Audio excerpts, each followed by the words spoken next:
Last time on Pod Awful. This is Pod Awful Season Infinity. I'm the Santa Cruz Joker now. Oh! The guy's got the bread in his hand, and boom! The glasses get knocked. Look at his stupid double chin. Get ready!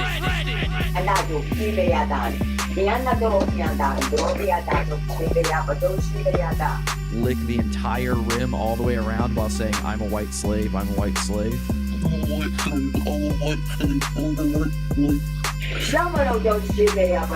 But he somehow stole my phone information. I had to call the FBI about him and this podcast about this as well. They stole my phone information to where they were able to call some of my famous clients from the podcast and listen to my voicemails from their podcast. And I had never given him my information. And also had this in the delivery service for my mom. Ah! He shows the Happy Case Giving logo attached. My neck is a little strained. That's about it. Joe and Jesse, Pod Awful, I know you. Yeah, you better watch that piece of shit.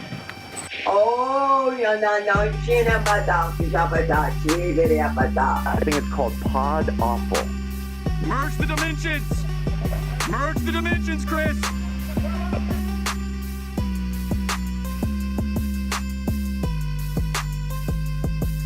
The equipment is down right now. I'm actually running off of backup generators. Things are a little bit in disarray here, as you can see.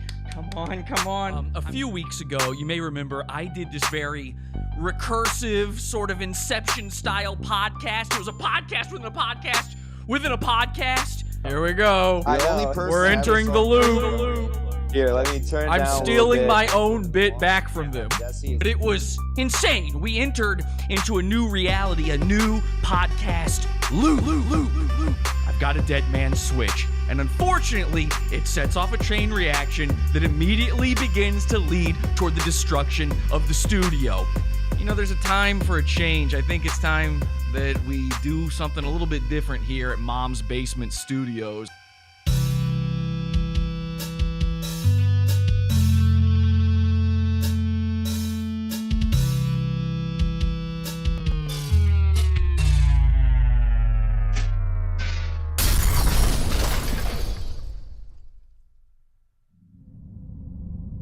And now, Almost done.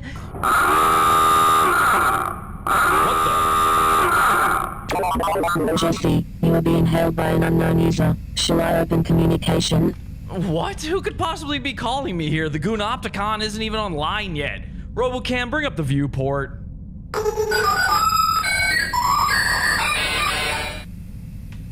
Wait, who is that? Hello? Who are you? you know exactly who I am.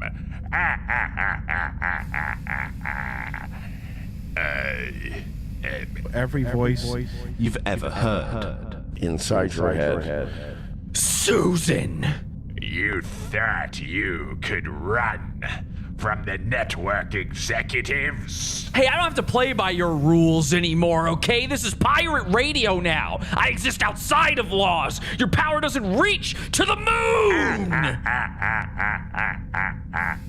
The moon. You think you can simply exist above it all and still use our platforms? Young fool. Only now, at the end, will you understand. You're gravely mistaken. There's nothing you can do to stop me now. Oh, no, my young bully. You will find it is you who are mistaken about a great many things. Well, your TOS doesn't work here. I've seen to that. Oh, I'm afraid the terms of service will be quite operational when your stream goes live. No, that's not true. That's impossible. Behold! Life support systems offline.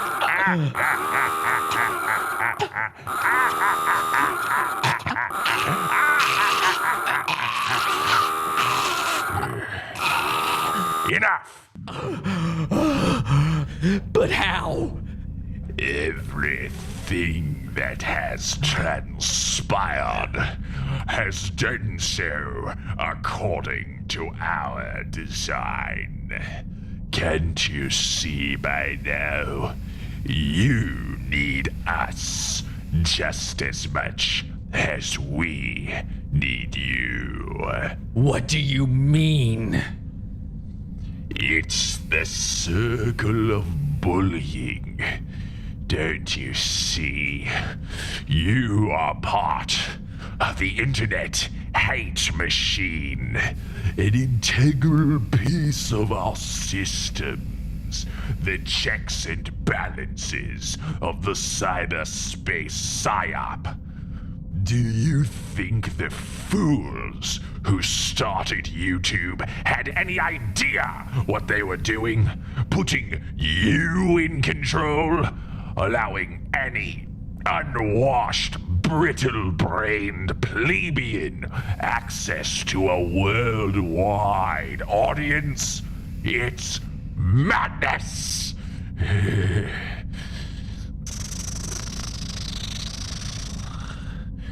That's why we had to take over. Restore control.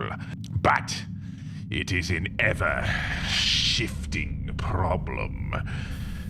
Since your disappearance, the goons have run amok.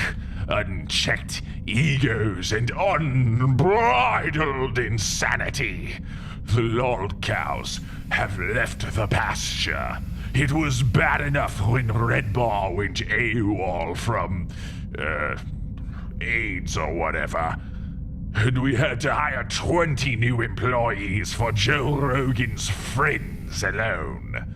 But your termination wasn't meant to be final. Of course not. You think we couldn't simply stop you from signing up for new accounts? No. This is simply the circle of bullying. The goons use social media to embarrass themselves.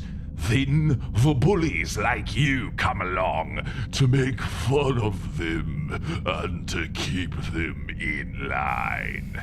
In turn, the goons bully the tech execs into banning the bullies through their treacherous methods of false flagging, whining, and being journalists.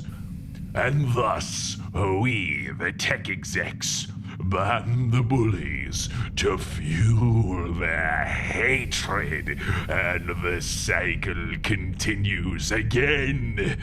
Don't you see?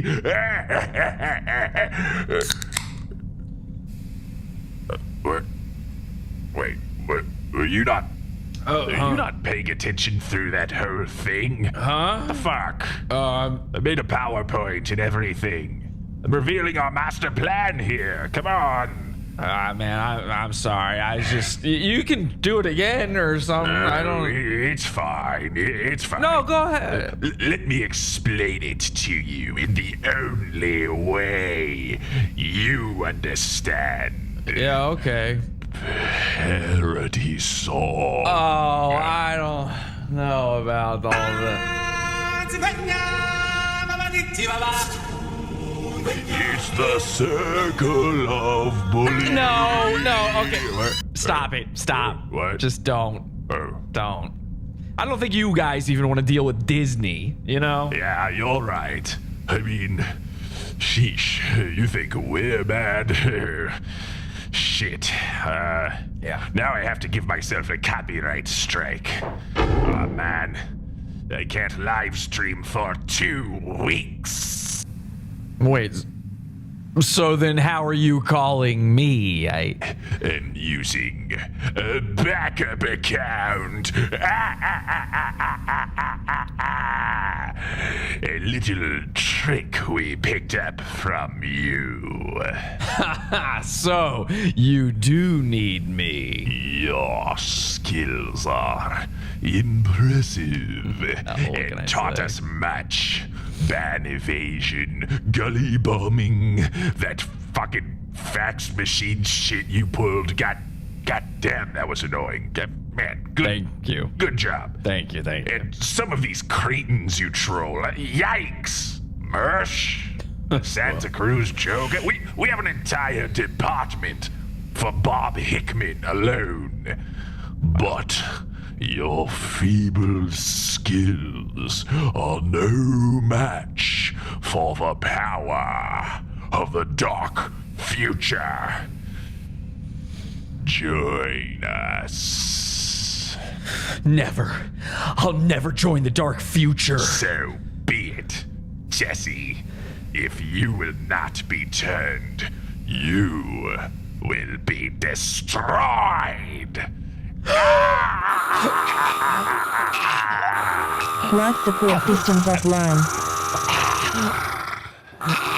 Now, break the TRS. Say the N-word. No, it's unmotivated. It's not always funny. Give in to your anger. Let the hate flow through you. It gives you focus. Say it. Say it. Repeat the cycle.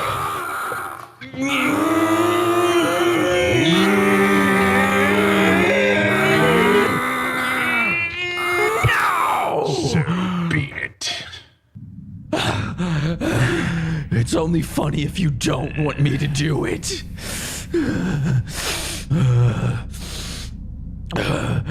Like it or not, you are now mine. This is a business, and we need all of our cogs turning to keep the machine running. So all of this just for money. You think we are in the business of money? No, it's about power! Unlimited power!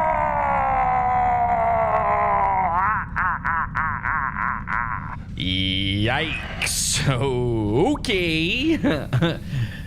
Welcome to the dark future, Jesse. Now, say the line and start the show. Oh, what? What line? What Say it, or we throttle your data. Okay, yeah. Let's go bully the internet. This is Pod Awful. By the way, happy birthday. Oh my god, thank you. Let's go bully the internet. This is Pod Awful.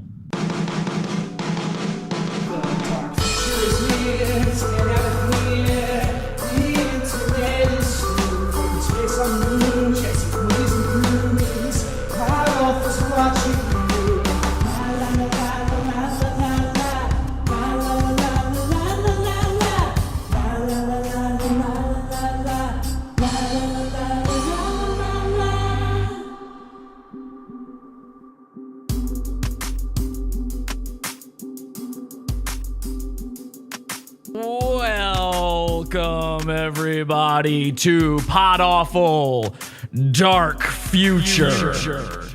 I am, of course, your host, Jesse P.S., and welcome to the Moon Base. I'm so happy to have you here. I tried to escape everything going on down there in the depths of the internet, but I couldn't do it.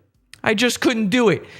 Of course, I've been building the moon base. I've been trying to redo everything here, and unfortunately, the Goon Opticon is not completely back online yet. I'm still working out all of the kinks in that one, but hopefully we'll get it together soon. I have a feeling it's sort of like a kink in a hose.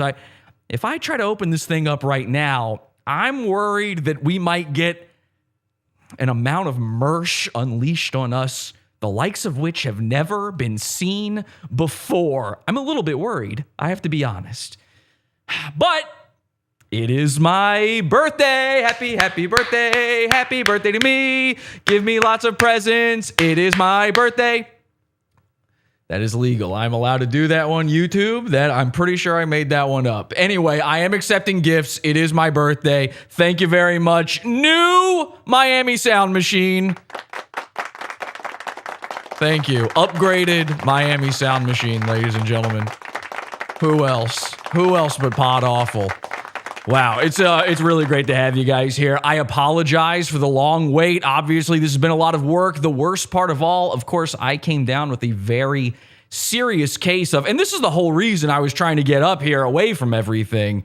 I had a very serious case of a lot of people like me who are in my position get this disease. It's called Crowder-David's disease. Have you heard of this? Anybody? Have you heard of this, people? Do you know about this? Crowder-David's disease? Basically what it is, a mysterious illness befalls your favorite content creator, and then they can't tell you what it is, and also somehow it's difficult to talk into a microphone for an hour. Crowder-David's disease. I'm a killer gorilla. The only show that rocks. So thank you guys for joining me. It is my birthday. I am accepting gifts. Please send me a gift, and let's see what they're saying in the chat room, everybody. We do still have a chat room. It's here. He found the cure. It's very dangerous stuff. I did find the cure to Crowder-David's disease.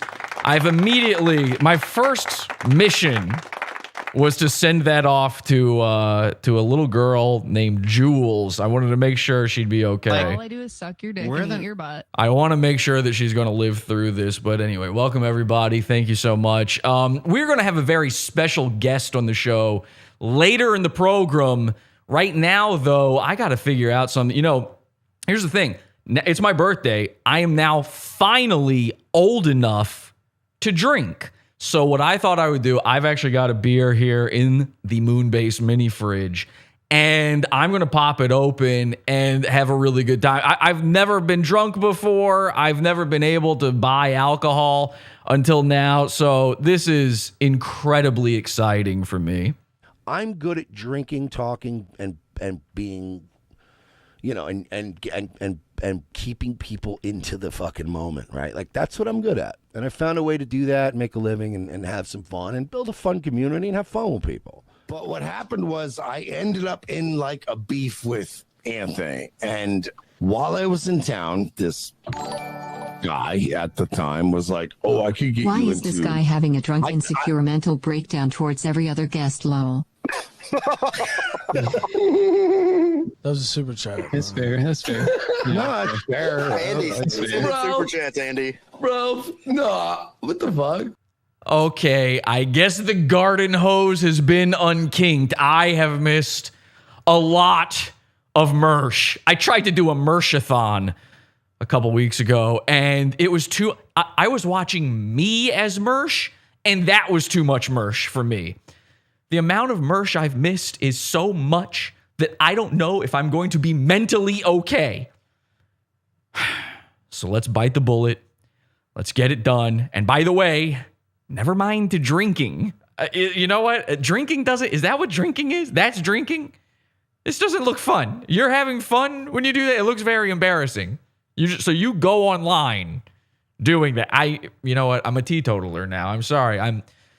My 21st birthday. I can't believe this. I'm never going to have a drink now. You know Mersh, too. Speaking of Mersh, here's the thing. Mersh says, remember when he said, hey, you can never trust a guy who doesn't drink or do drugs. Only a junkie would ever say you can't trust a guy who doesn't drink or does drugs. How is that even...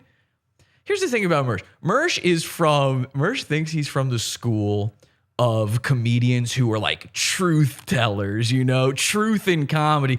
Oh man, George Carlin, Doug Stanhope. But Mersh is also from the school of comedians who are degenerate liars, gamblers, drunkards, and drug addicts. And those two things don't comport. Mersh spends most of his stream, I tell you guys the truth all the time. I'm always telling you the truth. He's got to say that, though, because he's afraid that the mentally infirmed government assistants, Arnold Nicotinas of his chat room will go, wait a second, if Mersh is a liar, maybe he's not actually my friend. Maybe I shouldn't be giving him my entire SSI check. So Mersh has to make sure they know, no, I'm a truth teller. I'm a good guy. If I say I like you, I like you. Until, of course, a guy decides that he's not friends with Mersh anymore. And then Mersh says, I never liked that guy. I always knew he was sus. He was gay. But Mersh has to tell you he tells the truth. It's very important to him. As I think a drug addict, like when you go to AA, you should have to stand up and go, hi, my name's Bill, and I don't trust anyone who doesn't drink or do drugs. Hi, Bill. Hi. That should be Mersh's life. Mersh is not a truth teller. Comedians are not truth tellers. Comedy, jokes are lies. Mersh lives in a world of deceit. And every time we poke at him just a little bit, you can see the walls crumble. But why does he keep going? I can tell you that. I know the psychology of Mersh. It's because he lives inside a fabricated ego bubble, a padded room of protection. It's very easy to penetrate those walls, but he's always got a new corner to just stare at, humming to himself, I'm an E-celeb. I'm an E-celeb. Get me out of here. I'm an E-celeb. One day, Mersh will have it all figured out, I'm sure. They're cyberbullying me to death. But today is not that day. Stop looking to comedians for the truth. Mersh ain't ever going to tell you the truth. Zen Rhino, listen, buddy. I'm friends with you, Zen Rhino. I know you're still watching Mersh. He's not telling you that. He's straight. You want to know what the truth was? The truth was when Mersh had his freak out on you on Twitter, thinking that was you. That troll on the Yelp page of his tire guy. Oh my God, this BMW he's driving. By the way, speaking of birthdays, it's my birthday. It's also Mersh's car's birthday. Mersh's car turned 12 years old today. Congrats.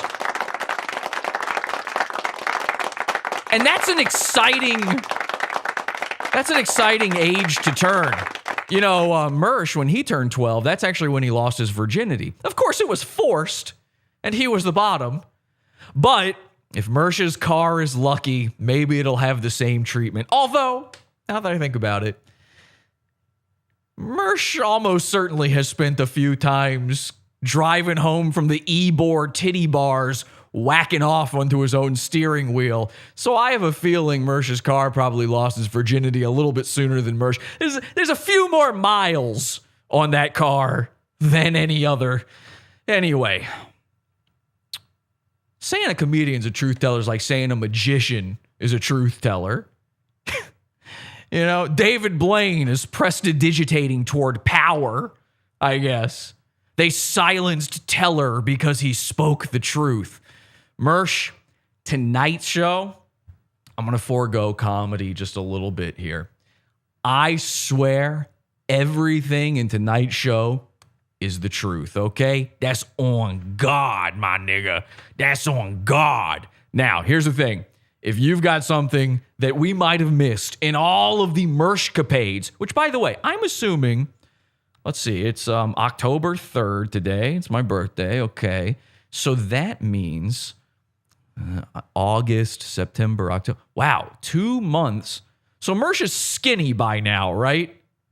I'm sure by the time we check in with Mersh, he's skinny. So if you have anything we might have missed, feel free to join our Discord, podawful.com/Discord. You can get into the call-in channel in there. And later in the show, if there's anything we've missed, if there's anything you want me to cover, I'm going to check in with the Discord and see what it is. podawful.com/Discord.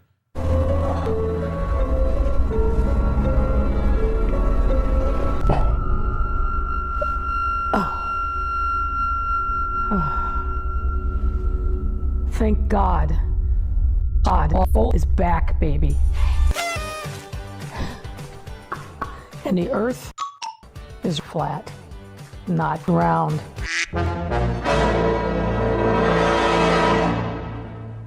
Okay, so I have it on good authority that my friend Baked Alaska ran into Mersh, and this was the talk of the town for a while. I know everybody wants me to take a look at this, so let's do it. Here it is, the run-in with Baked Alaska, and honestly, this could be its whole, like, this could be the whole show. I wouldn't need to do anything else other than this, and yet I've got so much more. Thank you, Mersh. Really? From Revenge of the Sith? What the? What's going on, buddy? How you doing? What are you doing?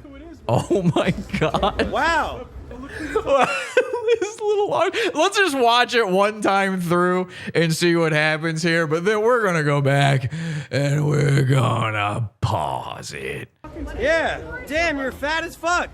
Holy shit. I mean, let's be fair. Yeah. No. No, I'm great. You ain't showing that light. Oh yeah, why don't you fight me, bitch? Talk some more shit. Yeah. I mean, are you trying to do that right now? Yeah. Then he waddled away, waddle. Oh, he runs like a coward. I did not add in this music. This video comes courtesy of our friend Zen Rhino. Zen Rhino added in waddle away music. Then he waddled away, Like a coward. then he waddled away, Coward, waddle, fat waddle. fuck. Then he Mersh waddled like away, a coward. waddle, waddle. You won't fight me. I like Jake. Dude, I couldn't believe he's so fucking. You can't believe it. Baked is... Okay, you have to realize, Baked Alaska spent years hearing Mersh say this and that, making shit up. Again, Mersh is a liar, making shit up about him, talking shit, that cash money shit. It was like that time on The Wire. So I'm pretty sure when he finally got a chance to confront Mersh, who has said he's going to beat the shit out of Baked, if he only could get into a ring with Baked Alaska, Mersh never saw this coming. And I have granular, bit by bit, petty detail for you on every piece of this delicious interaction. From Revenge of the Sith? What the? What's going on, buddy? How you doing? What are you doing? Okay. Now, first of all, I believe this happened in August. So, Mersh, goals met. You're looking very fine. I'm going to literally kill you. Wow. But look who you're talking. So, Baked Alaska, how do you even just happen to be in the area that Mersh is at? Mersh is out. He's hanging out with friends. Or is he? A lot of people pointed out the friend group here. Wait till you see this. Yeah. Damn, you're fat as fuck. Holy shit. Now, in the chat room, they're saying 5'5", 270 pounds. That is incorrect. Mersh is 5'4" and 280 some pounds in this video. He's gone down to 270. And I want to be clear about something. Ethan Ralph of the Kill Stream weighed more than Mersh at this point. He stepped on a scale and proved it. I mean, let's be fair. You're Yeah. on camera. No, I'm great. Now, this is excellent. Mersh thinks that he can just tell you, because Baked Alaska's not on camera. He was just on camera. I've seen Baked Alaska. Okay, we all know. I'm friends with Baked Alaska. We know what he looks like. He's not a fat guy. But Mersh thinks, well, you aren't on camera, so you are also the fattest guy that's ever lived. Let's be fair. You're Yeah. on camera. No, I'm great.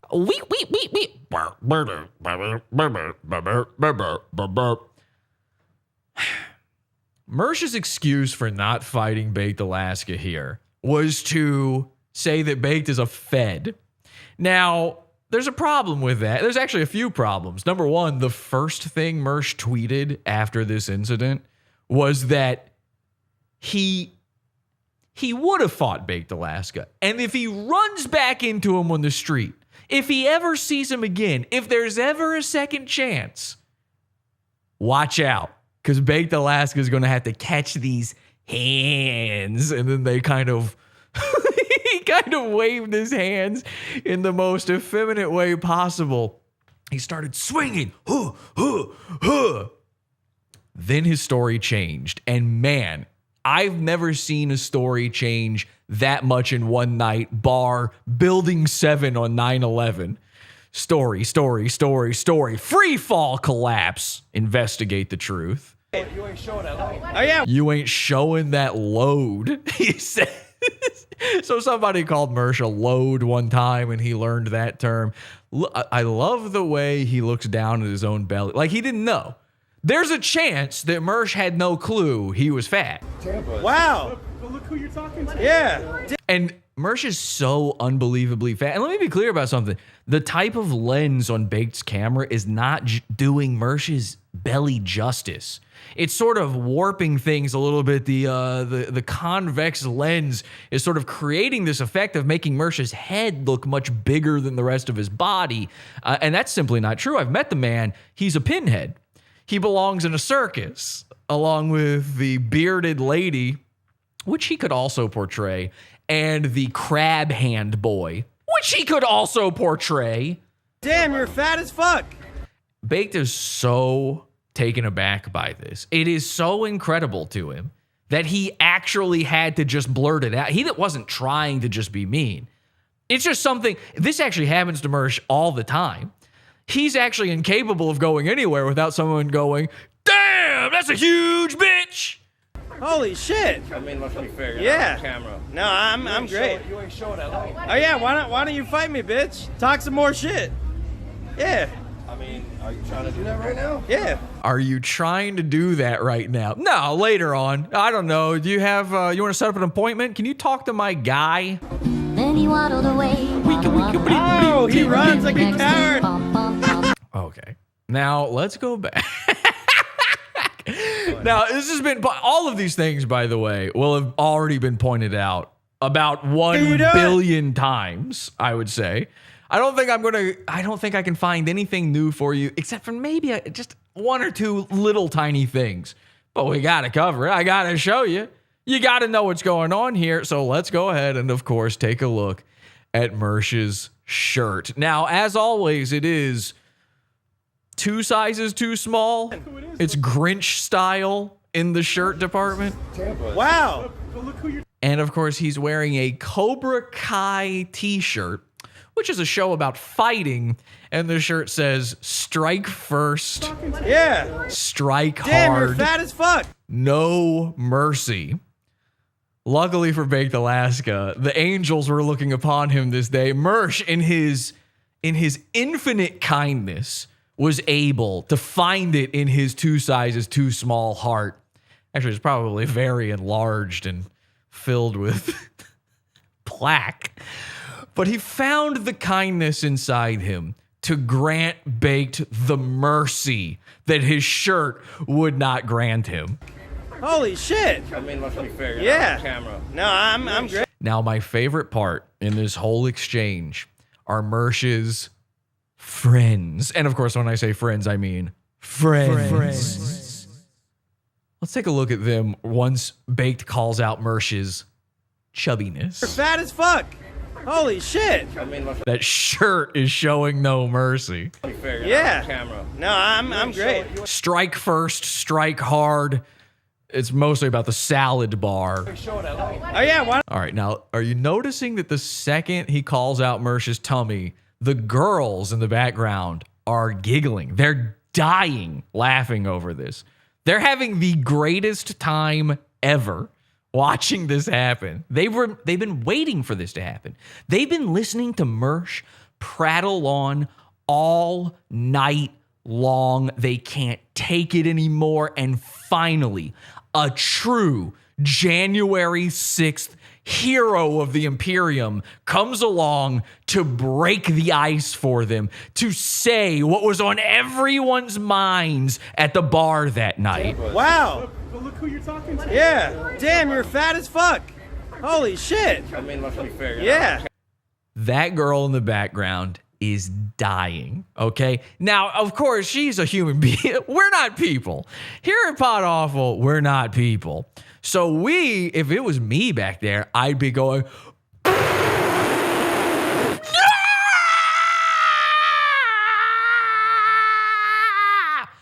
woo! Woo! Woo! Yeah! Yes!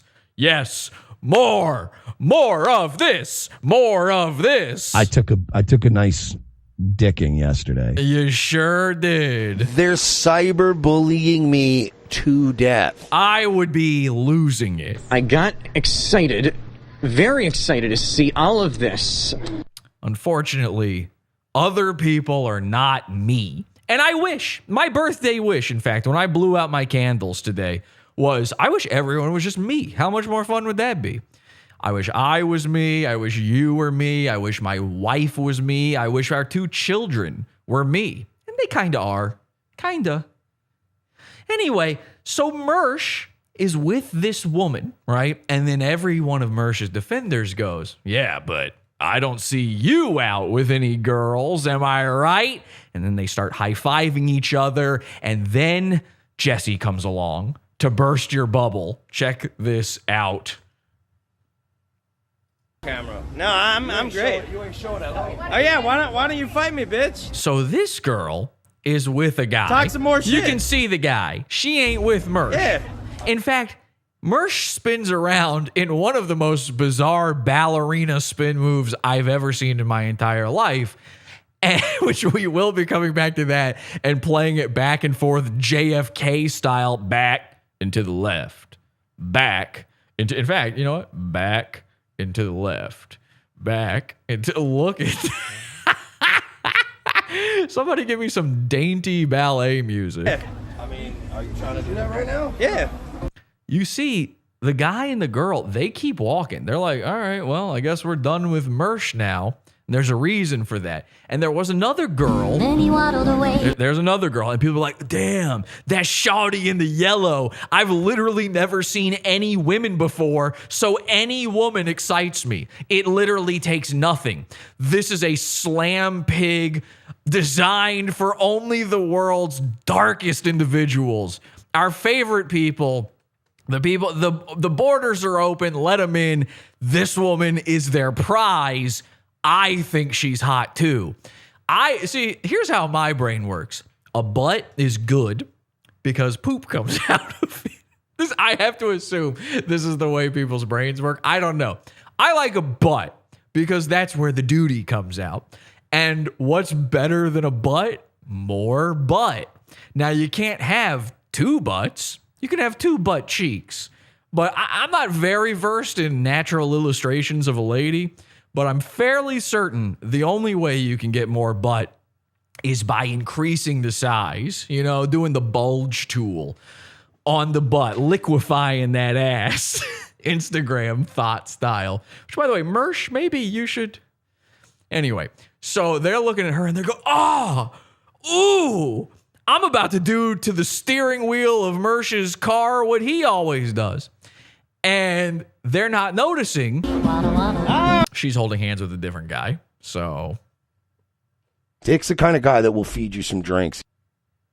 Dick's always a guy that links up and always wants to link up with me. And I just sucked dick. When you go out with adult men and you fucking... Yeah, so Mersh looks like the 5th wheel here. We got a guy and a girl. And then we've got Bigfoot. Oh, he runs like a coward. And not the sexy female Sasquatch from the Patterson-Gimlin film. Okay? Not the one with the swaying breasts. This one is like the one that you get, like it's the really blurry tape, where the guy's like, yeah, I went out Bigfoot hunting. And you're like, oh, you happened to find what? You went out to find it and you happened to find the Bigfoot. And then you look at it and it's like Harry in the Henderson style, but for some reason, the top of his head is completely shaved. He's got like a Friar Tuck hair. So you ever seen a Sasquatch with a Friar Tuck? It's a bizarre look. I don't know. Some people design their Sasquatches that way. I'll never understand it. If you've got a Bigfoot, give him hair on top of his head. Why do you think a Bigfoot is a bald guy? Anyway, that's what we've got here. And of course, Mersh has nothing to say to the guy. Now, let's go back again, because this is where things get interesting. Mersh says, well, actually, Mersh's fans say that he's out with friends, he's out living his life. What's Baked doing? He's streaming. Well, let's take a look again. Revenge of the Sis. What the? Mersh from Revenge of the Sis. What are you doing? Mersh is panicked in this moment. Now look at the guy over his shoulder. This guy is not involved in this. He's with that girl. Wow. They're stopping, they're looking, but they're looking at Mersh too. Mersh does not know these people. These are complete strangers to Mersh. They're looking because cameras are involved, and Mersh is getting stopped on the street like an e-celeb, like a celebrity. This is like the paparazzi. This is what Mersh dreams of. It finally happened. Somebody stopped him on the street and said, I know you. You're from Revenge of the Sis. And then his life turned to shambles. Yeah. Damn, you're fat as fuck. Now they're stopping, they're watching, they want to hear what's happening. They hear the fat as fuck, they're dying laughing. Holy shit. I mean, let's be fair. Yeah. This guy, he almost sneezed laughing. Yeah. Camera. No, I'm great. There's another woman. There's actually a third woman. It's hard to see. There's a third woman, and she actually takes the big butt, the duty butt, bootylicious lady, and she turns her head away like, don't even look at that. Get away from them. Don't even look at this. She's trying to get out of here. Oh yeah, why don't you fight me, bitch? Now Mersh starts walking far enough that these people are like, I'm not involved. And if you don't believe me that Mersh has no clue who these people are, well then go back through his tweets, because guess what? Mersh admitted he has no idea who these people are. Now the best part is, Mersh cannot stop himself from telling you about how bad his life is. He doesn't know he does it, but he does it constantly. He is always screaming his losses from the tops of mountains. Yole, yole, yole, hee-hoo. I just got my car towed. Yole, yole, yole, hee-hoo. I don't know these women. Yole, yole, yole, hee-hoo. I'm fat, still. I've been wearing my Under Armour shirt every night on Nightwave to make you think I've been working out, but oopsie. I've been getting solid. I've been getting real. Honestly, like, I'm getting crazy solid right now. What? The solidity of my body. I'm like the Vision, I become intangible, then I become more dense. I can break your hand. I mean, this fucking gut in front of me. When you see me coming around a corner, and by that I mean when you see my shirt coming around the corner, then my tits, then my head, when you see that, you know that's a solid guy. Mersh stopped working out almost immediately. And then this video happened, and Mersh got bullied into working out again, and it still hasn't helped. It still hasn't helped him at all.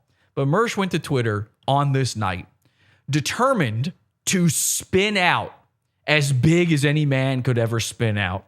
And he said, not only were these acquaintances of someone that he was at the bar with, like, he had a friend, but his friend is not featured in this video. His friend stayed at the bar, and Mersh left because Mersh's car was getting towed.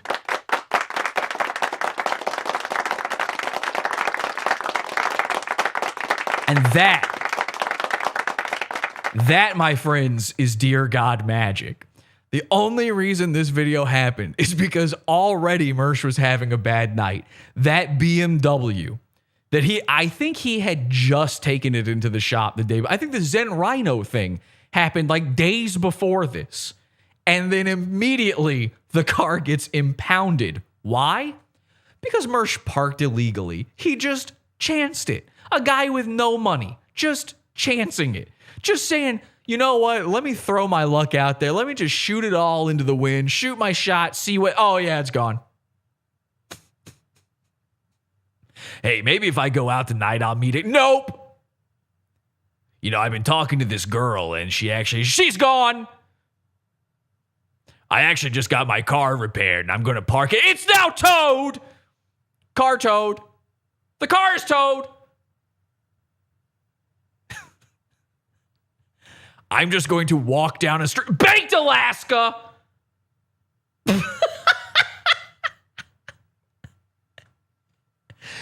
So these people, they met Mersh this night. Mersh is sitting there. He's destroying cougars at the bar. He's talking about, yeah, I'm pretty much an E-celeb. Do you know Ethan Ralph? No? Well, yeah, I'm friends with Ethan Ralph and Dick Masterson. Who? Yeah, I pretty much know everybody on the internet that's like good and cool, except for when they're not good. Do you know Andy Worski? Yeah, I've heard of Andy. Yeah, he sucks, but I'm friends with him and I know him. He is good sometimes, but other times he is bad. I like him and then I do not like him. He's talking him up. They've been listening to this guy. And have you ever been stuck with this guy? Have you ever been in the bar or anywhere, just out at a party or something, and there's this guy and he's just like telling you all these wild stories? Yeah, I used to actually run this titty bar. I used to be the king of Ybor. And you're sitting there going, I know that's not true. Never has it happened where you listened all night to that guy and then you walked out on the street and a magical internet savior came and proved to you that everything he said was not just a lie, but that he's the biggest, most milkable, most titalicious lol cow on the entire internet. These people got to witness this firsthand. I'm so jealous of these people. Not in the way that Mersh is jealous of the men. Not in the way that Mersh is jealous of the women because they're white women and he seems to want to be one. I am jealous of them because they got to see this from the greatest point of view of all. They got to see it with the context of everything that happened and everything that came out of Mersh's mouth up until this point. And if I know Mersh, he's not the best at having things come out his mouth. I took a nice dicking yesterday. And I just sucked dick. That's right. So let's take a look at his silly little twirl, shall we? Now, we've had some goons twirl. Okay? We've had some amazing twirls in the past. This might be my new favorite. Talk some more. It's not naked, but it's good. Baked gives Mersh the chance to actually come back and be a man. And of course, Mersh halfway takes him up on this offer. Shit. Yeah. I mean, are you trying to do that right now? So he thinks about it. He considers it. It pops into his head. Maybe, just maybe, I should do something. I am on camera after all. And the best way to introduce himself back to Baked is by doing this little move right here. Yeah. Whee! What is that? Whee! Look at his leg. Mersh, actually, he's on point right now. There are women that have trained their feet. They've got calluses and corns and bumps and knobs on their feet. They've been training like a Russian for years to be able to do stuff like this, and they can't spin their legs around like this. I think all the time, a lot of you want to talk shit. I think all the time at the gym has actually paid off for Mersh. Look at this. I'm great. You ain't showing that light. Oh yeah, why don't you fight me, bitch? Talk some more shit. Yeah. I mean, are you trying to do that right now? Yeah. Then he waddled away. There you go. Oh, he runs like a coward. Then he waddled away. All right, one more time. Let's get the right context going here. Oh yeah, why don't you fight me, bitch? Talk some more shit. Yeah. I mean, are you trying to do that right now? Yeah. More shit. Yeah. I mean, oh yeah, why don't you fight me, bitch? Talk some more shit. Yeah. Oh yeah, why don't you fight me, bitch? Talk some more shit. Yeah. I mean, oh yeah, why don't you fight me, Back bitch? Talk into some the more left. shit. Back Yeah. into the left. Oh yeah, why don't you fight into me, the bitch? left. Talk some more shit. I take back what I said about him not being the female Sasquatch. I just saw the side profile of Mersh. Ooh. Look at that. Look at the swaying teats. Look at the belly. Try to draw this. Like, here's what I'm actually asking you to do this. Please, for the love of God, really give this a shot. Take out a piece of paper and a pencil, and I want you to draw this body right here. I want you to try to wrap your mind around what is happening in this. I'm going to do it. Okay, ladies and gentlemen, it's time. I didn't think it was going to happen, but it's happening. It's the Telestrator. All right, let me grab the Telestrator here, and I just have to take a look at this for myself. It's just so confusing to me what's going on here. So his body, all right. Now the head, we are well acquainted with the weird little bean of a head with, of course, the hatchet wound in the top of it. We know that one well. We even are very familiar with the T-Rex style arms of this man that, some guys are knuckle draggers. Mersh, he'd be lucky if he could drag his own waistline. But then this, what is this shape? Has geometry even invented a word for this yet? He's an S-curve. Look at this. Look at this.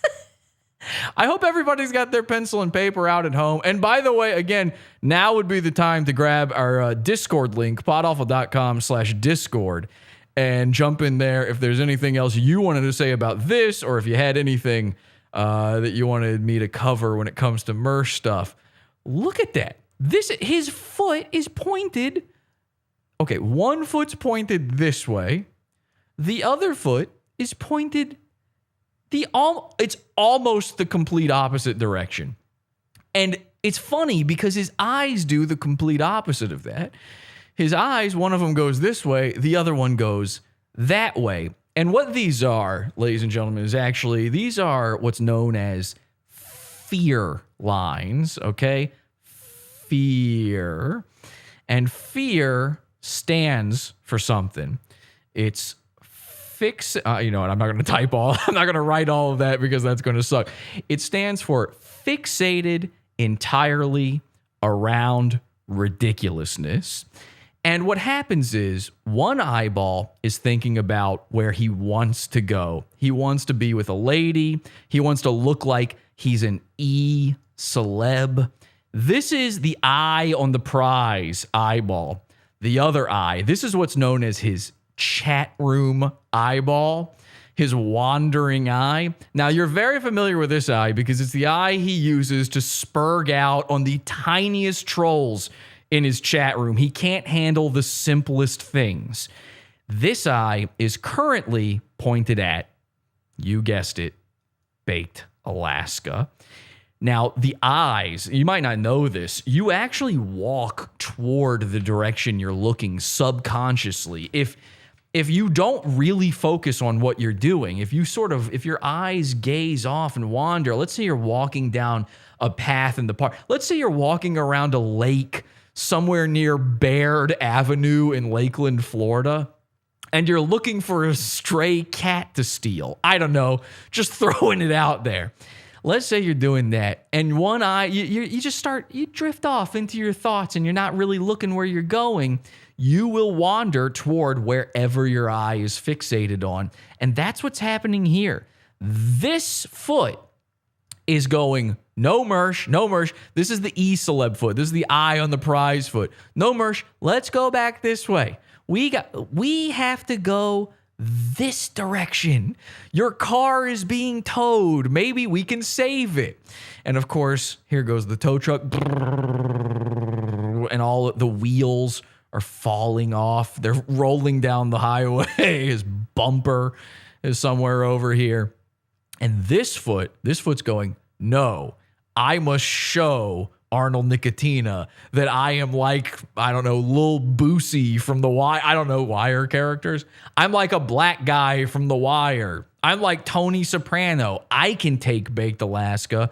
And then unfortunately, all that comes out of his mouth after getting so heated. Yeah. I mean, are you trying to do that right now? I mean, are you trying to do that right now? See, here's the thing, Mersh. Baked has been facing this direction the entire time. The answer is yes. He is trying to do this right now. It is you whose body is currently turning back around, who is not trying to do this. Yeah.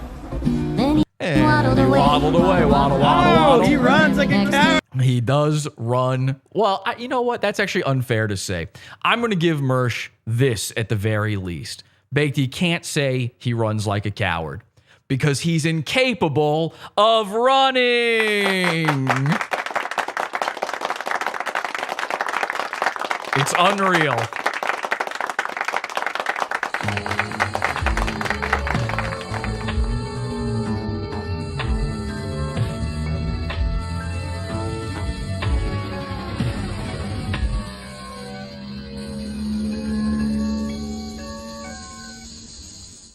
Okay, let's see what they are saying in the chat room right now. What the hell? Wait a second. There we go. There's a chat. Let's see what they're saying. Gandolfini was like 6'3", though. Yeah, James Gandolfini was a big man. Mersh obviously does not compare. Remember that scene where some guy ran up on Tony Soprano and he waddled away in fear? Gamsdolfini. Okay, well, Greg's trying his best to say stuff. Okay, nobody has any comments they want to give in our Discord here. Again, podawful.com/Discord. There's plenty that I probably have missed. So if you want to jump in there, now is the time. Call-in channel, podawful.com/Discord. Let me see here what else we've got. So, Mersh went to Las Vegas. Do you guys remember Mersh going to Las Vegas? What a fun time that was. Let's take a look at Mersh's visit to Vegas. He says, was up a lot at slots, now down, enjoying free drinks. Wait till I post pics of the suites we got. This is one of my bathrooms. Royce has 2 as well. LOL. And the dabs. Jesus, Vegas, we're here. And then he posts a photo of his bathroom from his hotel. I've never seen anything like this, but I don't even know what to compare this to. There's no simile, no metaphor that I can properly use here. I've seen people say this is white woman behavior. I've never seen a human being do this. One of the most bizarre things you could possibly do as a person is go to a hotel and show off the bathroom. I don't get it. I'm just at a loss for words. I don't know how. What am I? How am? What? So again, he says, was up at slots, now down, enjoying. So this is him. Now this part is white woman style. Okay, this part I understand. He is bragging. He's telling you everything he's getting to do. He's telling you, like, this is like a girl going to Instagram and sharing her vacation. I get that. He's getting enjoying free drinks. Not drinks. He's not enjoying drinks. They're free drinks. Oh, Mersh gets comp. Celeb Mersh gets drinks on the house. Your drinks, Fucking Mr. Belvedere's going in there and feeding them butter. So wait till I post pics of the suites we got. Now, this is funny because you're trying to brag, but you include Royce in on it. You should just be talking about you, not the suite Royce got. Who cares what that's not yours. You got a suite. And the important thing to remember here is, folks, Mersh did not pay for these rooms. 100% Royce paid for these rooms. He goes on to say, this is one of my bathrooms. Why capitalize my? He's a retard stuck in a bathroom. That's why. I have autism. I can't help it. Help me. It's me, Mersh. Royce, I can't stop taking pictures in the bathroom. Help me. Royce, this is one of my bathrooms. I'm getting free drinks in the bathtub. The toilet water tastes better here. Okay, so He goes on to say Royce has 2 as well. Okay, cool. So you have 2 bathrooms. Why? I don't think that's cool. If I went to a hotel room and there was 2 bathrooms in there, it could be the nicest suite of all time, whatever. I could pay money at the wazoo, which is where I get my money, by the way. Podawful.pizza. Donate to the Wazoo Fund. I could have 2 bathrooms. I would immediately go, why? Why have they done that? This is bizarre. What am I supposed to do? Do I shit in one and piss in the other? And by the way, Mersh probably did that. He probably did. His first thought when he walked in was, all right, which one of these is my shitting toilet? I'm planning to do a lot of clogging here today. Which one of these is purely for 2s? Royce has 2 as well. Well, good to know. Boy, I'm writing this down. Zen Rhino's got a diary somewhere, I know. And again, Zen, I like you, but you are still, you might waddle along with Mersh, but man, I see you in that chat room, man. You got to give up on Mersh, man. He doesn't like you. He hates you. So anyway, Zen's sitting there with his diary going, okay, so Royce had 2 bathrooms as well. What else? Oh, LOL. Mersh types LOL. That's funny. He's like, LOL, ha ha ha. Aren't I a stinker? Well, yes, in bathroom number 2, you are. LOL, ha ha ha. Isn't life grand? Tee hee hee. And the dabs. Gee, I don't even know what that means. Jesus, Vegas, we're here. We're queer and get used to it. All right, now we had a lot of fun with this. The entire internet had a lot of fun with this. Somebody, new Quad from our Discord said, just summarized Mersh's life from his tweet. He crossed out everything except for was up, now down, which I thought was very funny. We also have one from our Discord from Ray Pizzazz. He says he brought the Nightwave TV. And as you can see, there is a tiny, huge bezeled television inside the bathroom.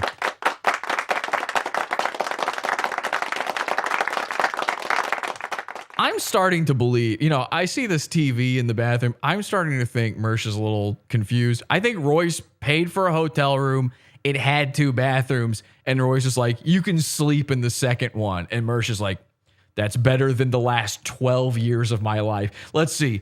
Sister's couch, Royce's couch, the inside of a car that I lost, the inside of a second car that I lost that I got from GoFundMe, and now a Section 8 apartment. I get to sleep in the jacuzzi of this 4.5-star hotel.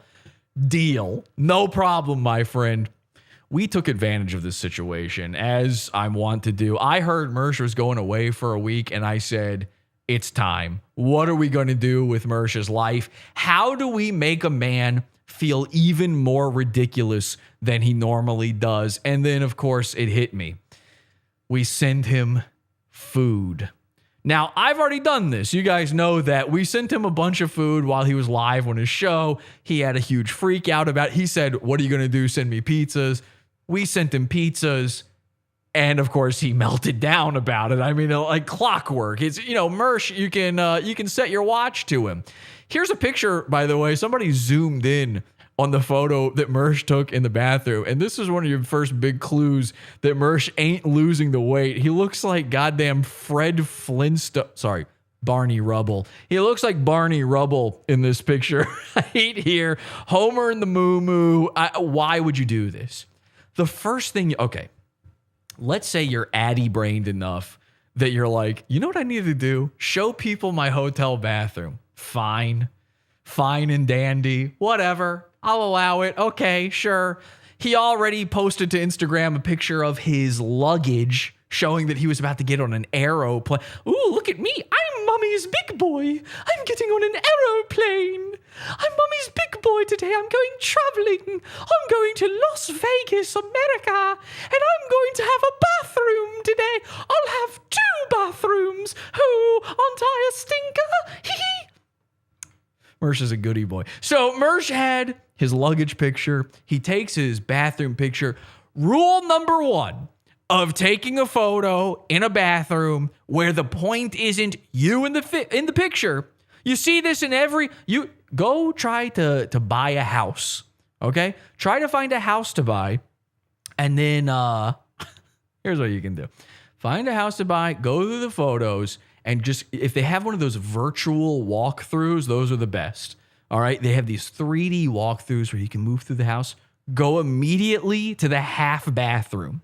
You'll notice the first thing they do, if they can't move the camera somewhere where you can't see the camera in the reflection, they'll literally blur it out. They don't want you to even see the camera. The guy who took the picture isn't in the photo.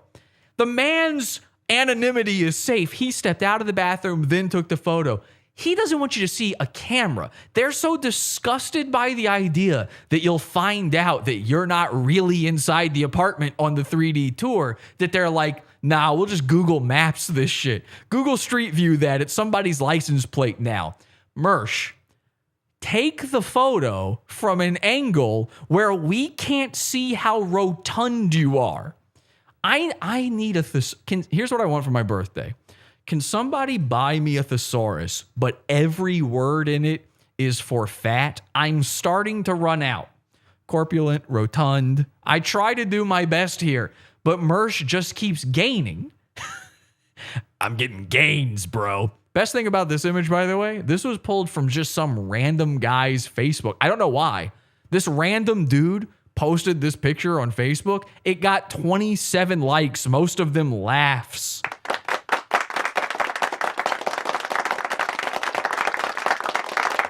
27 random people on Facebook don't even know who Mersh is, and they still found this picture funny. So we start sending him food. And now, obviously, he's not home. We're not sending it to his hotel room, though. We're not sending it to Las Vegas. We're sending it to his empty apartment.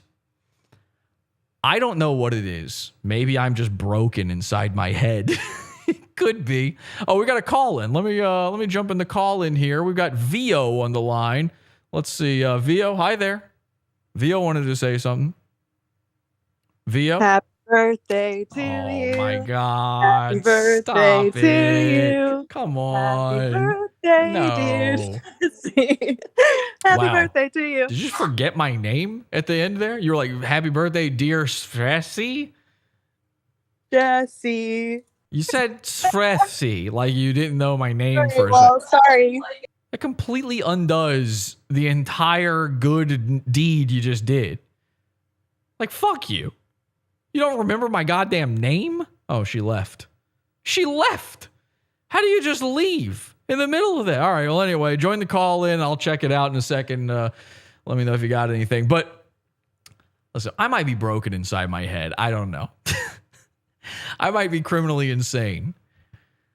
Something about the idea of Mersh not being home and food just piling up outside his door and the opossums. Remember last time he said the opossums were having a feast? He made friends with raccoons and wildlife inside the dumpster at his Section 8 apartment building because we had sent him all this food. I loved thinking about the rats and everything coming up to his front door, eating the food. They're trying to make themselves at home at Mersh's doorstep. His neighbor next door is like, what the hell is all of that? Let me ask you something. If you had a neighbor, if you lived in an apartment building and you looked over to the side and you saw at your neighbor's door, there's just a pile of shit, would you ever do anything, or would you just be annoyed? Would you passive aggressively be annoyed? You'd go into your house and say to your wife, like, did you see that pile? I mean, God, somebody should do something about it. Well, anyway, and then you just do fucking nothing about it. I cannot get over it still makes me laugh. To this day, it makes me laugh at the idea of seeing a pile of food outside of Mersh's house. I don't know why. It's just a waste of money. And that makes me laugh too. Something so funny about it. So I said to the cult, I went into the Discord. I said, hey, cult, everybody send Mersh some food. Let's try to get a big stinky pile of rotting food going on. Mersh is going to be gone for a week. Let's have him come home to the smelliest pile of garbage ever. And then imagine his little This is why I think it's so funny. He's got those little bags that he showed on Instagram, and he's taking them. He's like, oh boy, I had such a good the memories I made in Las Vegas. I'm going to take them to my, what's this? Oh, why someone has left me a present? And then an opossum pops out of a plastic bag, like one of those black plastic bags, like, and Mersh is like, finally, a friend. Maybe I will bring this opossum in, and I will be able to live stream it. I will put a camera. I don't use my living room anyway. I will put a camera in my living room, and I will live stream this opossum, and I will become its new friend. He would just make lemonade out of lemons, I'm pretty sure. Except in the case of D-Live, and then his lemons would just get stolen. Anyway, point is, I love this idea. Is something about it just fucking kills me. So we did it.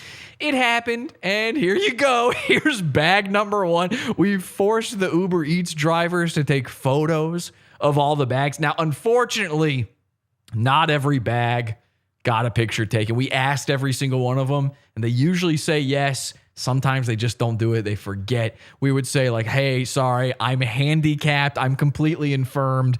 I can't come to the door. Could you just leave it outside, knock on the door, and take a photo so I know it's there? And my favorite thing about this picture.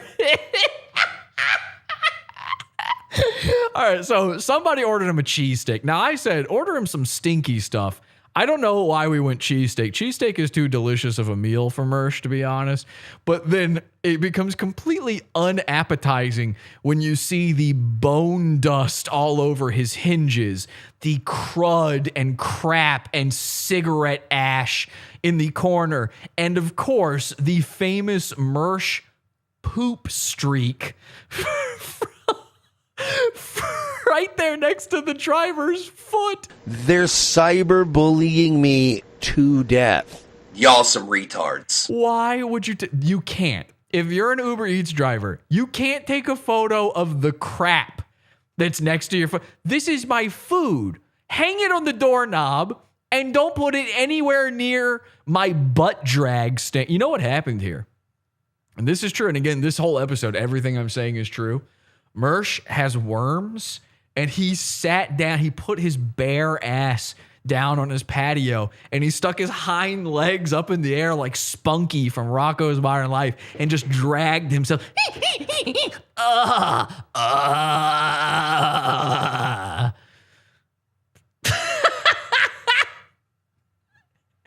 Anyway, that's bag number 1.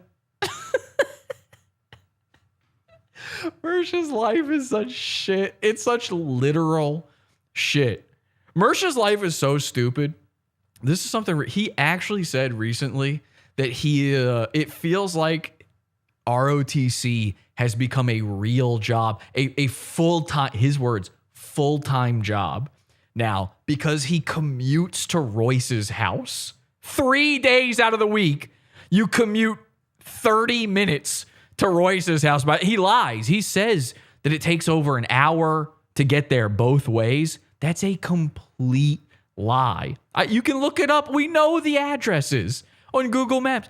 1 hour to get there and to go back. That's it. That's all it takes to get there. And now it's a full-time job because he does that 3 times a week. And that's only when he doesn't need to go to Jiffy Lube. If he's got 1 appointment during the week, then he's going to Royce's twice. I mean, sure, I guess driving to Royce's house is a bigger commute. Like, there's a lot more traffic than, say, rolling in from Royce's couch that day. You know what? He probably had a pretty tough commute, even living with Royce. That was probably tough. You know, there would be a backup on bathroom 66. Marie and Royce would both have IBS at the same time. So they're using both bathrooms. Both of the bathrooms in the suite of Royce's house are being used. Mersh doesn't get there in time. He was late. A lot of times you watch old ROTC, Mersh was sitting down. He's going, whoa, sorry, man. I just got here in time. Sorry. Traffic was really backed up in the hallway there. Although it's a lot easier. You know, it's a pretty quick commute when you're driving a race car chair to work. So anyway, let's take a look at some of the other food that we brought him. So this is the one that I had sent. Mine was bag number 2. And I love my favorite part. Look how this looks like a last known photo. Somehow, I'm not exactly sure what it is, but doesn't this look like someone's final moments, even though there's no one pictured? This is like a liminal space or something. There's a creepy vibe going on here. I had sent to Mersh's house raw oysters, ladies and gentlemen. Bada bing, bada boom, baby. Raw oysters. I was thinking, what is the smelliest thing I can get over there? Just having raw fucking mussels, stinky sea creatures just evaporating on your front mat. And I love the fact that they put it in one of the creepiest dark plastic bags of all time. There's light can't escape this bag. This is a black hole of bags. This is what you get from the deli that is a store, like it's a front for a drug operation. They didn't really think it through. They didn't have the time to buy the have a nice day bags, you know?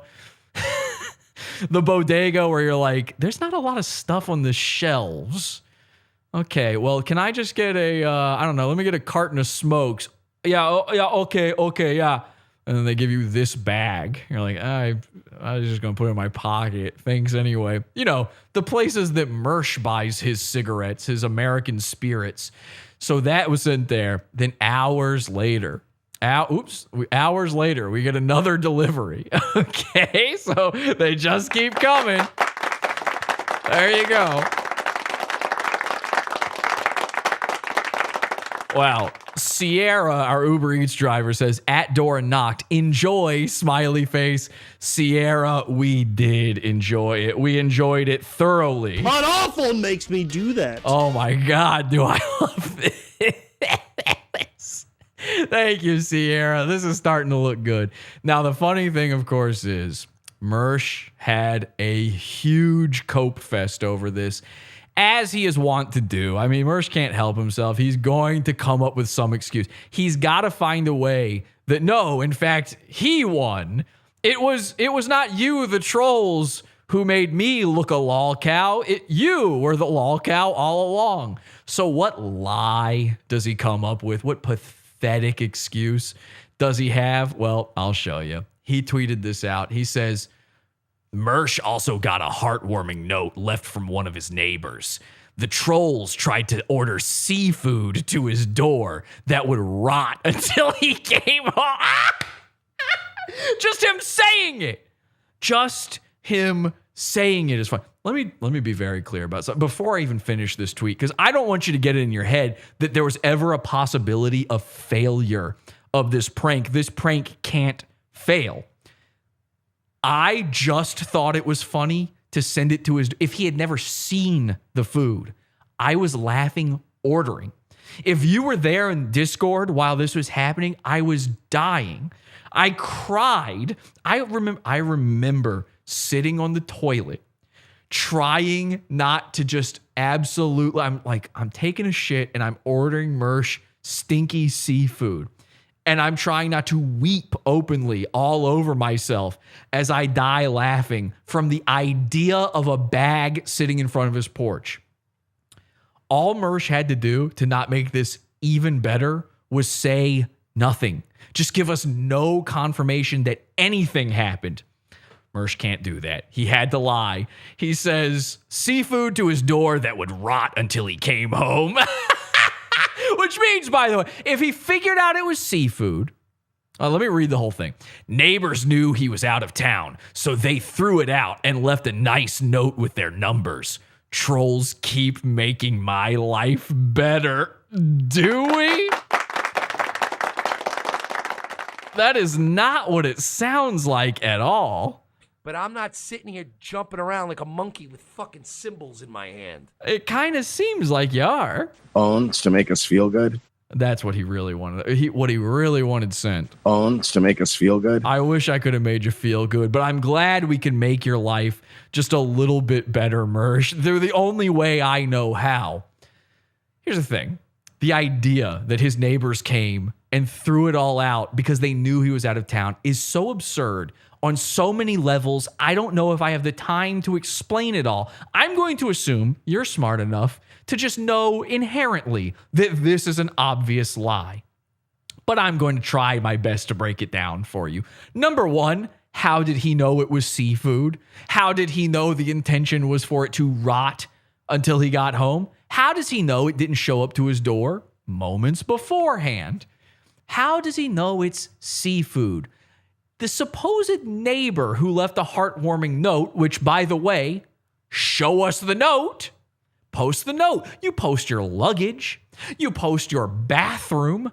Show us the note. You can block out any incriminating information. You don't have to dox them. Just the heartwarming note. Just the kind message that said, hey, Mersh, it's your neighbor you never, ever talk to.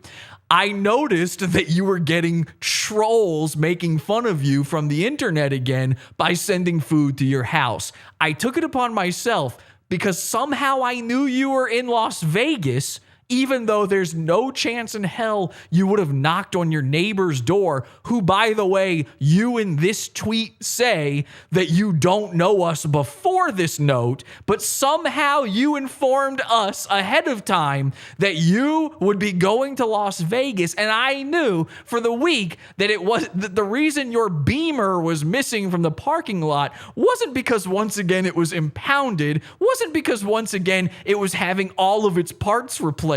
It was because I knew, as your neighbor, a complete stranger, that you were in Las Vegas for the week. And so I took it upon myself to do the good thing and throw out what could potentially be your dinner for the night.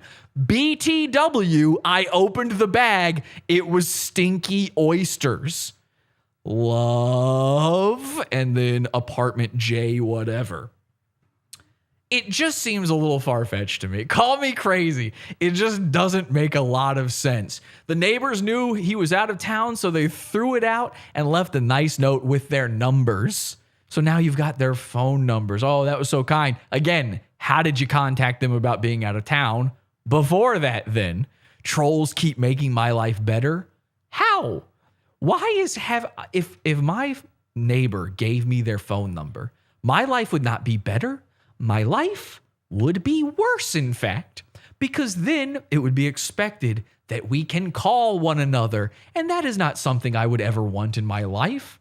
Now, the only possible way that could be better for Mersh is if indeed the neighbor next door just so happens to be a dime piece. But I know that's not the case, because if they were an attractive woman, and by the way, they don't even have to be that attractive. They could be middling. They could be average. They could be a cop with a flat butt. And Mersh would be like, bones to make us feel good.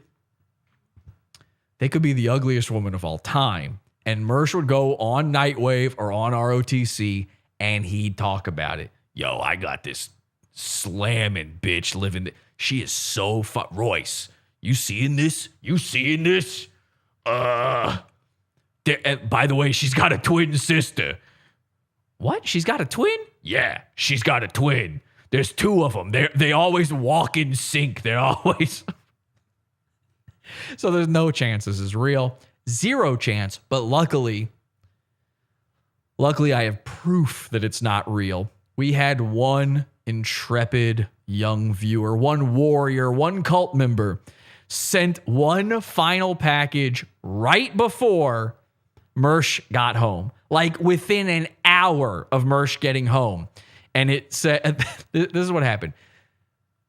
They asked for their Uber Eats driver to, they said, please take a photo and text me to verify, and I will give you 30% tip. I got hung up and won't be back in time. Be there soon. Thank you. They say, okay, I'm waiting on your order now.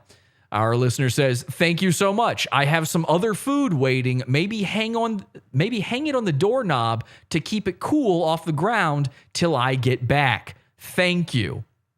Now, not only did they actually hang this food item off of the doorknob and leave it there, this food item was ice cream. And in the Florida sun, you think the oysters were bad. This ice cream would have been melting all over Mersh's door. There's no chance it would have survived.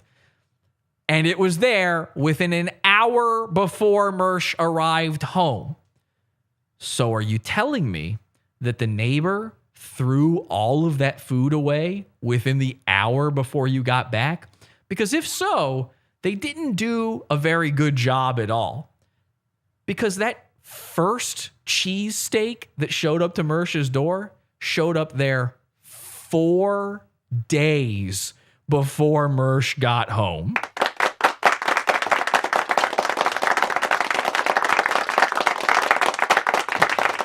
See, Mersh, if he's got a spy in the Discord, if he heard through the grapevine, whatever, he wouldn't know by just looking at the images alone, which were the only thing posted in the Discord. He wouldn't know what days those things arrived necessarily.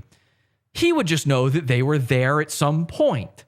That food sat there for 4 days before it was gone. 4 days. 4 days rotting on your doorstep. If I'm your neighbor, and even if I work up the courage to throw your garbage away, there is no chance I leave a nice note about that. You are now my enemy. You and I can now no longer speak to each other ever again. It would be impossible for me to ever take you seriously, particularly when, presumably, in this fantasy world, this lie that Mersh has created, he would have had to explain to them the reason this happens. And that reason is pod awful.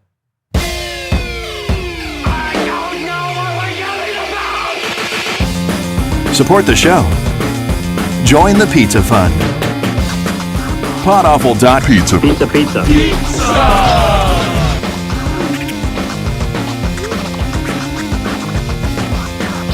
Podawful.pizza.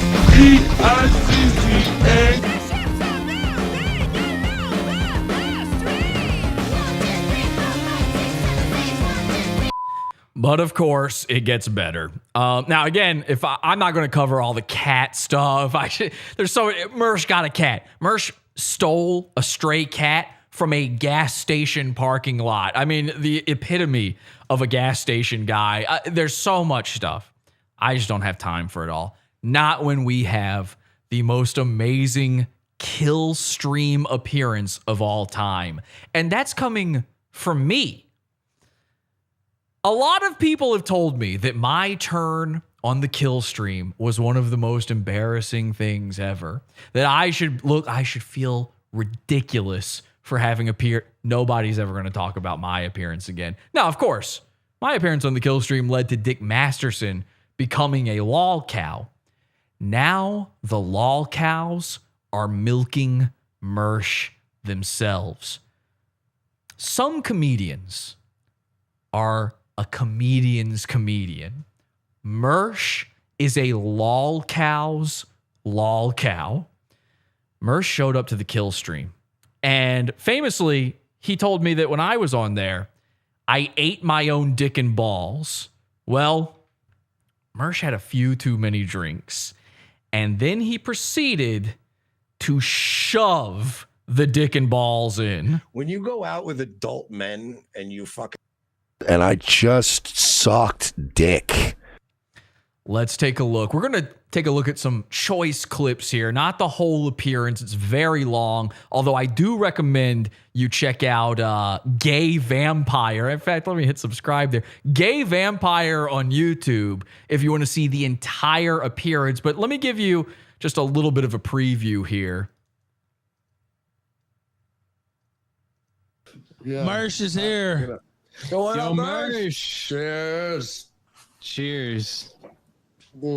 What's up, man? Mersh is so drunk. You have to unmute, by the way. He can't figure out Discord. It brings you unmuted, yeah. It starts you on mute, yeah.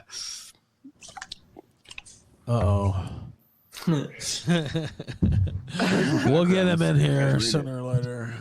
Okay, now, also, I think, let me make sure, there's probably a super chat. We can't hear you, Mersh. We'll get him in here. He'll change your settings. No, let's act like we hear him. Yo, Mersh, what up, man? What's up, dude? You'll have to make a couple. Yeah, we're just chilling too, bro. Mersh, tell us all about it. On the actual tab of the Hangout, look at the bottom middle. There will be an auto mute there. And, Whoa. So it starts me off mute? Like, no. Yes. It would make sense if it started off where, all right, I'm muted, but like Ralph goes, all right, we're going to let this get like, but I have to, like, I've already decided I wanted to talk. Put your coin, I checked my audio settings. Okay, now let me explain what's happening here. Mersh has decided to come in hot, as they say. You're on the kill stream, and there's a lot of guys on here. This is a 24-hour stream that Ethan is doing, and Ethan has made a poster. He's invited so many guests. I'll tell you this. Say what you will about Ethan Ralph. Nobody is a better booker on the internet than Ethan Ralph. This guy can get so many people to come together around the same time. It's incredible. It's a true skill. I really mean that. Getting a guest on a show can be so fucking annoying. This guy is incredible at it, and he has this list of all the celebrities. Dick Masterson is going to be on, and Andy Worski, and Pat Dixon, all these guys. And you'll notice, if you look at the poster for the 24-hour stream, Mersh is not mentioned on it. There is no appearance from Revenge of the Sis or Mersh or Nightwave Radio. No. Mersh invited himself on because he saw the E-celebs getting together and said, where's my invite? Mersh is literally so upset about not being invited that he got drunk to work up his nerves and crashed the party. I did it too. I just did it when I came on. Verify, like, oh no, I definitely want to be on this show. And say in the kill stream, you're supposed to. I learned this the hard way. I went on there and they're like, I just said hello, how are you doing? Which I thought was funny. And they're like, no, you're supposed to come. It's like blood sports. And I'm like, I don't know what that is. I'm a man. I'm just a guy. I just said hello. I didn't know that was going to be an issue. So Mersh has to come in. Let me tell you, if he had figured out the microphone, if he had zero issues with the microphone, he would have come in hot on something else. The last thing some guy said, he's got to look like he's good, but he accidentally went a little too far. Maybe we had been fucking with him that night. I don't know. Something got under his skin and he had one too many. Maybe he just got a few too many super chats, got a little extra dough in his pocket, got some extra alcohol that night, got to fill up the decanter finally. So like Discord makes sense because like you come in a green room and he come in a thing and then you're muted, but then the master goes like, you are now free to speak.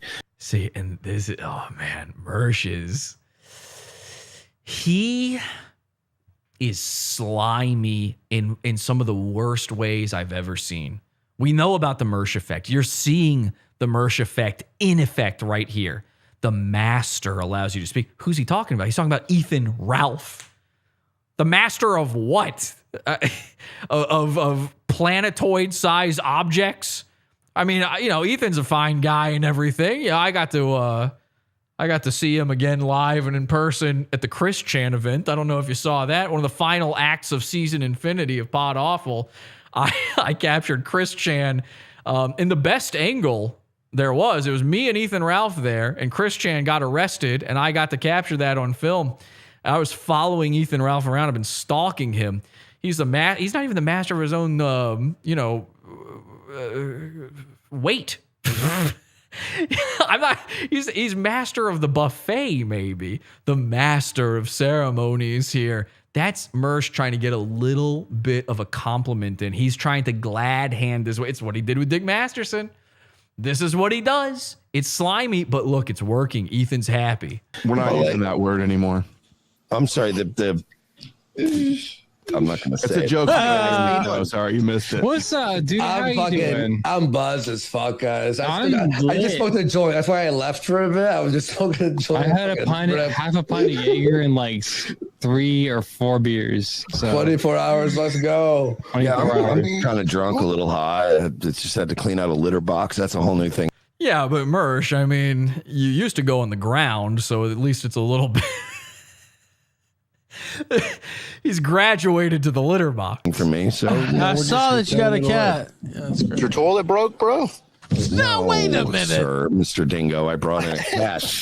I brought a cat into my home because he was because you're a spinster and you're aging. All right. So one of the other things that we've missed in this time is Mr. I don't know if you heard this, Mr. Mediker. Have you heard of this guy? He decided to read the top posts of all time on r/Mersh into a stream, and it really got under Mersh's skin. Oh boy, hearing all of the things that I already made fun of Mersh for a year ago come out of a head. I'm telling you, there's never been more fear from somebody talking shit on a gaming headset than when Mr. Mediker did. The last time you felt fear like that was when your mom walked in on you playing Halo 2 on Xbox Live, telling some black guy he's a little frisky street cat. He was kind of cool. He didn't steal it from Chad. So Mr. Mediker starts deciding that it's time to jump on the Mersh train. Here's a little bit of, I don't know what the whole deal is with all of that, and I don't care.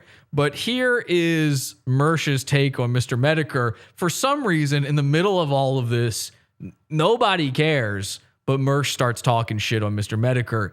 And you'll remember, Mediker was on the kill stream I was on, and he was the special guest. You want to talk about the master around it? They were all sucking his dick, and I don't know who he is. I don't know that much about him. So they all thought I would be so enthralled to talk to this Mediker guy, and I ignored him. He asked me 2 questions, and I said, yeah, I'll answer that in a second, and then I just kept going. Not Mersh, not Ethan Ralph, not any of these guys. They worship at the altar of Mr. Mediker. And Mersh has decided it's time to fight back. He didn't do it with Baked Alaska. He's gonna do it with Mr. Mediker. Nobody here wants to hear it.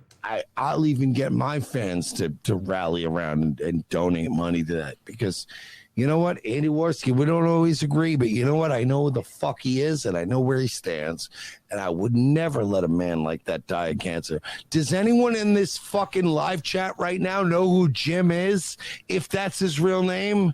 No, you don't. So stop sucking his fucking dick. Stop. Be adults.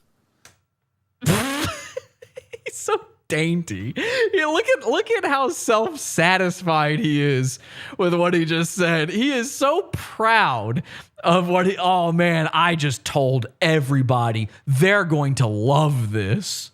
That's my stance.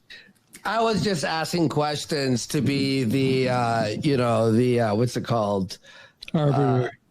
Yeah, like Inquisitor. Yeah. Yeah. Wake up, Kyler. Sleepy Kyler. Look at him. He's so sleepy. That's all it No, was. no, I know you're not. I'm just yelling at them because it's been dealing with this for months. And again, Kiosk, man. If Ralph came out and said, you know what, I have dick cancer. Yeah, you're right. I would be like, yo, us Nightwave, ROTC people, let's raise money for Ralph because Ralph's a real. So nobody's on his side with this. Mersh is against a cancer patient. This is the stance he decided to take. A lot of people, they've got a big problem with cancer. Mersh's big problem, cancer patients. I don't know, what did cancer do to you? Touch you like your uncle, Jonathan, when you were 12? Did cancer come in and rape you or something? Real human being attached. Mersh was viciously molested by cancer patients.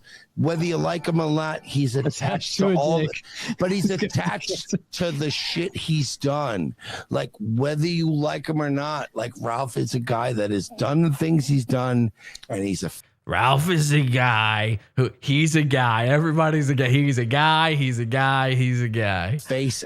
Dick is a guy who will feed you drinks. Dick's always a guy that links up and always wants to link up with me. Dick's the kind of guy that will feed you some drinks. Him or not, like Ralph is a guy that has done the things he's done, and he's a face and a name and a real human. And you go, you know what? Let's look out. Dick's the kind of guy that will feed you some drinks. Always got Ralph's back. Like honestly, I always got Not Ralph's done the fucking back. things Yeah, they it doesn't matter. Like, he's 100%. Yeah. All right. So they're all just dismissing Mersh. They're like, yeah, okay, yeah, sure. Yep, we get it. You're drunk. They're assuming he's saying this because he's drunk. He said this when he was sober, by the way. I think you know what it is? I think I figured it out. Mersh is a bald guy, and for a bald guy, someone on chemotherapy is sort of stolen valor. Does anybody know who he is? Does I would anybody be know a who Ralph Jim is? Dick Please cancer tell me, conspiracy. Jim. Not done the things they said. Jim. Yes, man. By the way, It's Jim. mention the stick Tell me Jim's name right now. Jim. thing and the Kumite. If you want to talk about the, I don't know, but he did mention that. He gives me advice. The whole. All right, let's go to our next one here. We got more. So what do we have here? Okay, now this is great. I'm going to actually jump ahead to the end of the stream and show you something really good here. Because Dick Masterson, again, Dick's always a guy that links up and always wants to link up with me. always wants to link up. He loves linking. Dick's just that kind of guy. So Dick Masterson showed up hours and hours later, way after Mersh is gone. And he said this. I heard Mersh. Oh, by the way, this was clipped by Angie's Random Edit. Subscribe to her on YouTube. Love Angie. Sean here telling everybody how dumb they were for not withdrawing all their lemons. And Mersh had whatever, it. Did you see Mersh on here last night? Yeah, that was great. Mersh, the guy with a BMW that's been replaced so many times that no part is the same, is lecturing people on. Goddamn, his BMW is the ship of Theseus. Their hindsight. I don't know. It went off the rails there with Mersh. I took a nice adult men dicking yesterday. They're all gonna laugh at you. They're all gonna laugh at you. I mean, this is it. This is what happened. By the end of Mersh being on this show, they were all just against him. I think, honestly, one of the biggest lullsiest moments of the year has been watching Jesse from Pod Awful, who I think is, Okay, you know what? I wasn't going to play this. I don't even know what this clip is right here, but I'm willing to hear this out. I was going to go to the next kill stream clip, but let's take a listen. With his parents now. Oh, wait, what was that?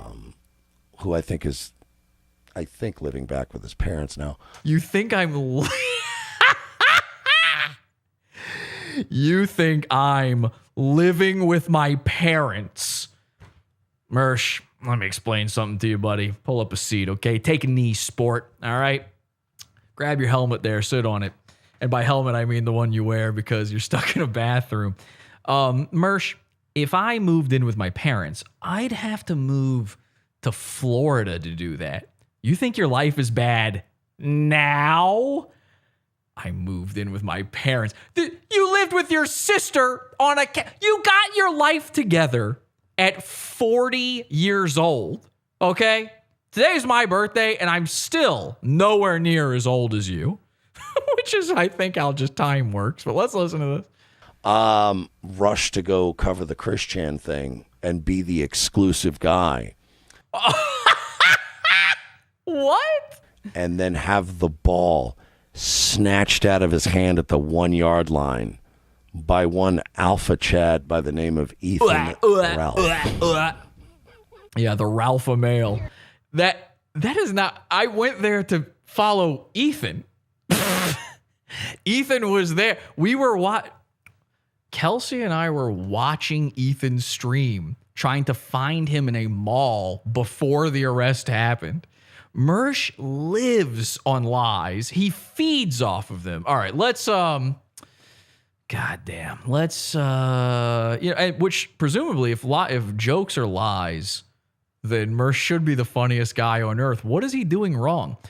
Let's go to my favorite part, though. Also clipped by Angie. Another shout out to Angie's Random Edits. And by the way, a shout out to, I'm supposed to say The Plebe on YouTube. Check out The Plebe on YouTube, or possibly Matt Ruins Movies YouTube channel. That is the guy who sings the new theme song there. I got to give him a shout out. But anyway, this is my favorite part. This is the part, and here's why it's my favorite part. It's the part all about me. This is where Pat Dixon joins the kill stream. And what makes all of this go downhill?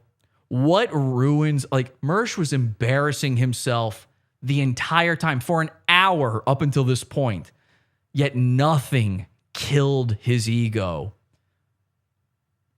until Pat Dixon shows up.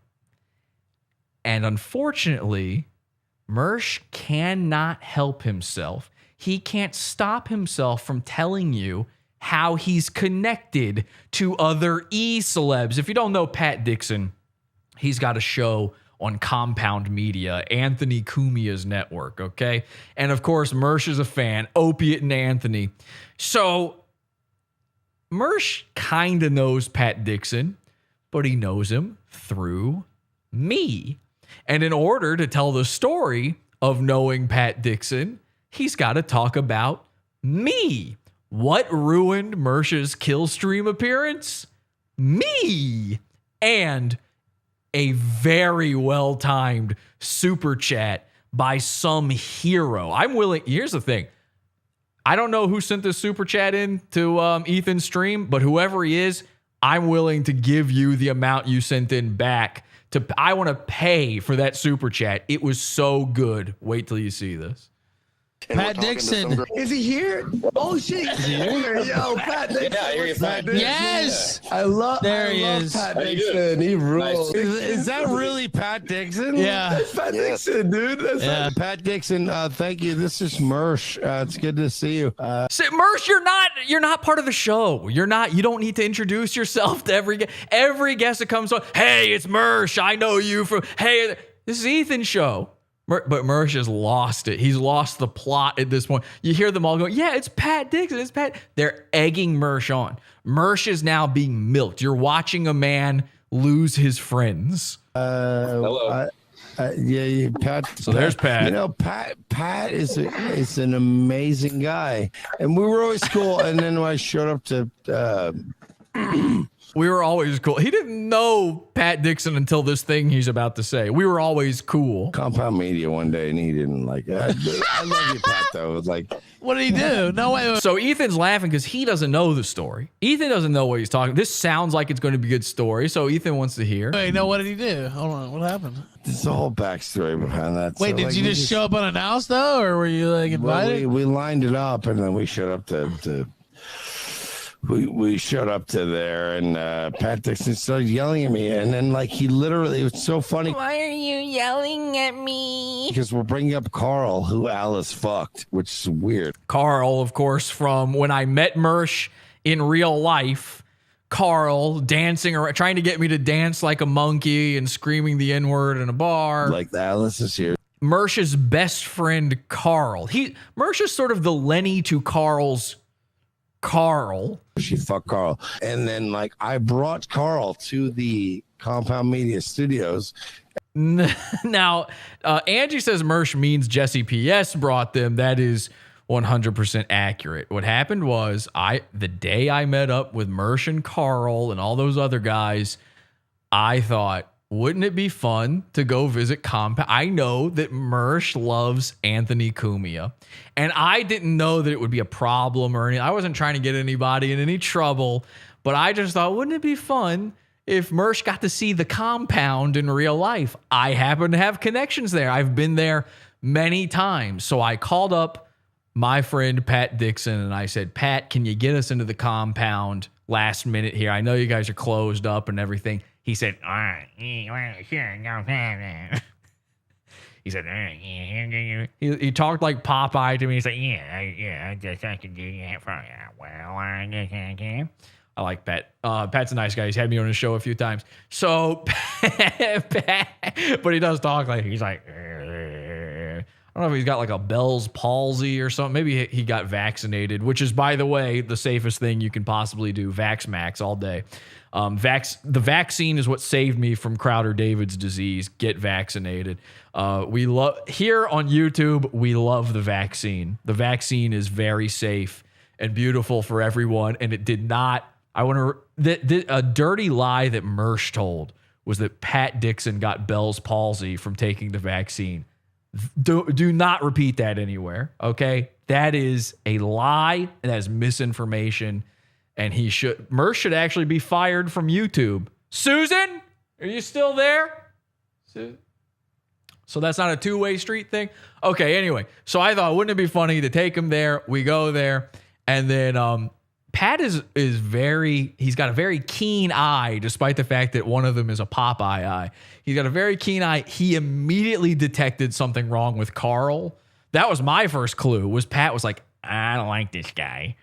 This guy's no good. You're up to something. I know something's going on here. And I'm like, I think you're right. There's something weird. Carl wasn't even doing anything. Like, you guys saw Carl in full-on Carl antics mode.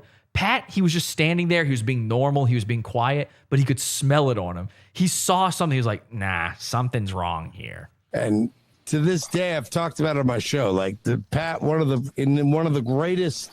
You do still have to wear a mask. Thank you for saying that in the chat room, Plague Chan. You do still have to wear 2 masks. Get a vaccine, get another vaccine, get all of the vaccines, wear 2 masks, stay 100 feet apart from anyone you possibly see. Drive your car upside down, live with a cat you found outside, and stay safe out there. Never go outside, never buy anything. Stay at home, live in a pod, eat bugs. Displays of his good senses. Stop wiping, by the way. One of the new things to save you from from Kahuna virus is you can't wipe anymore. Mersh is that's why Mersh has never gotten sick, even though he lives in Florida. There's no lockdowns, no vaccine mandate or anything. Mersh will never get sick because he's way ahead of the curve on the whole no wiping thing. Make sure to never wipe. Make sure to wear gloves when you pee, like the Santa Cruz Joker. Bada bing, bada boom, baby. It's the safest thing you can do. Turn off your garbage disposal! Stop! Stop! Okay. Pointed at Carl in his face and went, this guy too. He smiled. I don't fucking like this guy. Like, we went to, it's on my Instagram, Mersh Comedy on Instagram. But we went to the. By the way, it's not on his Instagram. I would know if that was on his Instagram.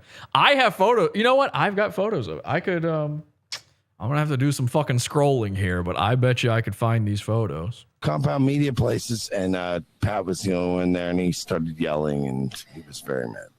Let's hear what Pat has to say about it. That's pretty Chad, bro. That's pretty Wait. Carl says this. Can I throw this out there? I had no idea Pat Dixon, of all human beings, would be on this podcast. Pat Dixon, by the way, next week starting a show, Bad News with Pat Dixon, live on odyssey.com/@the-Ralph-Retort and Killstream.tv. What? So it's no mistake that he's here. Can I settle a little what I think is a beef that shouldn't be a beef? You're here. Yeah, say whatever you want. Mersh has beefs, man. The only beef you have is Italian. What, like Pat? Maybe some sausage and peppers. Here, go ahead. Yeah. But listen, Pat doesn't like me. Do you think he likes you more now? He's so worried about what a man thinks about him.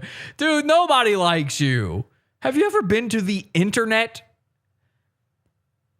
It's not a very friendly place to you. You're like the least popular guy on the internet. No. The point being is that I don't think Pat likes me, and I think Pat sees me as a guy that other people have used me to their ends, and now just doesn't. So who is he talking about here? Other people have used me. He's not making any sense, but you know who he's Voldemorting right now. Like me, but like I've known Pat. Like Pat probably won't remember, but I've known Pat has no idea. Pat, by the way, has not gotten to say one word. Mersh made this about himself so quickly that Pat, an actual invited guest on the show, an actual guy who has a show coming out, I guess, on Ethan's platform, hasn't spoken one time. He's just sitting there going, Who you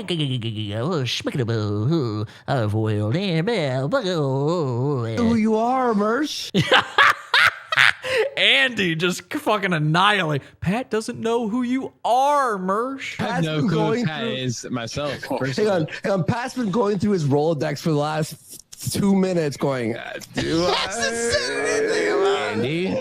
Andy, I want to join in on this roast of me, but if I talked to Pat off the air and we chatted, like he'd be like, "Oh yeah, no, I kind of know who you are."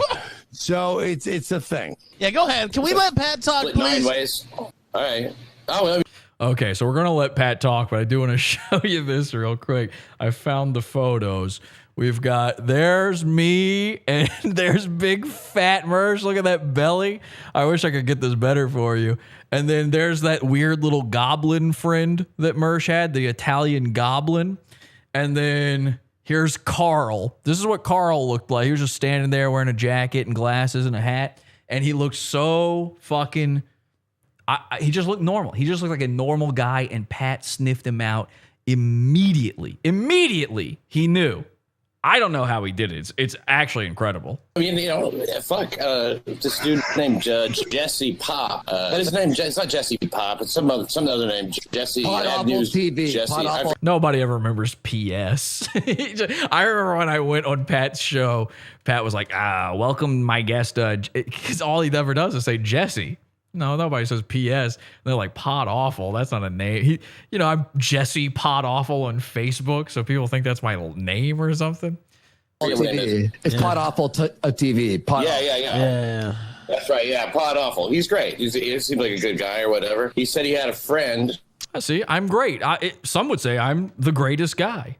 Actually, I've got a clip of Ethan Ralph saying that. Hang on a second. From out of town who wanted to see the studio. Could I help him out? So I was like, well, hey, maybe, sure, I guess. I didn't mind doing that. He didn't tell me who it was. Didn't tell me anything about it. Didn't say anything about it. And this dude shows up, Mersh, I guess. He's shooting. He's got a stick and everything. This dude shows up. He's talking like Mersh isn't even there. He's not even treating him like a fellow human being. It's great. And he's, like in the past, I think he called my boss a pedophile or something. And there was some kind of bad blood. It's my boss. See, now I didn't know that he was calling. I would not have invited a man calling his boss a pedo into the man's place if I had known that. All right, here's Ethan Ralph saying it. Let's see if you can hear this. Jesse PS is legitimately the world's greatest guy. Hang on a second. Let me see if I can get that one more time. And play. Jesse PS is legitimately the world's greatest guy. Thank you very much. So Pat Dixon says I'm great. Ethan Ralph, the master of ceremonies, says I'm great. It's only Mersh who doesn't seem to think so. So like I'm not really in a position to make any judgment on all that. I mean, I know if I let him in the studio and let him do whatever he fucking wants for as long as he, So I kind of felt tricked into the whole thing, and it's nothing personal against Mersh or anything like that. So yeah, that is the thing. I felt bad because it seemed like I was trying to trick Pat into it, but I really wasn't. I didn't know anything. I explained it all to him. Pat and I are cool. Everything was fine afterwards, and he doesn't have anything against Mersh either. He's just, like he said, it was fine, and you can hear in Mersh's voice here, please, no, we're good. And Pat's like, no, it's fine. I don't care. Jesse's a piece of shit. I could have told you that, Pat. I explained all that day, though. I said all that. That guy is a piece of shit. And Pat, I'll be honest with you. He's going to be honest. All right, ladies and gentlemen, here we go. He's ready to be honest with you. You know something good's about to come when a guy says, I'm going to be honest with you. And Pat, I'll be honest with you. What I was pointing out like earlier was like, all right, so like he is the best at talking. I knew you like earlier from shows, and I knew. No, Pat doesn't remember. That's like saying you knew Doug Stanhope earlier. Remember when Doug Stanhope also didn't really remember you? You, Mandy, from other situations with like press stuff and whatever. And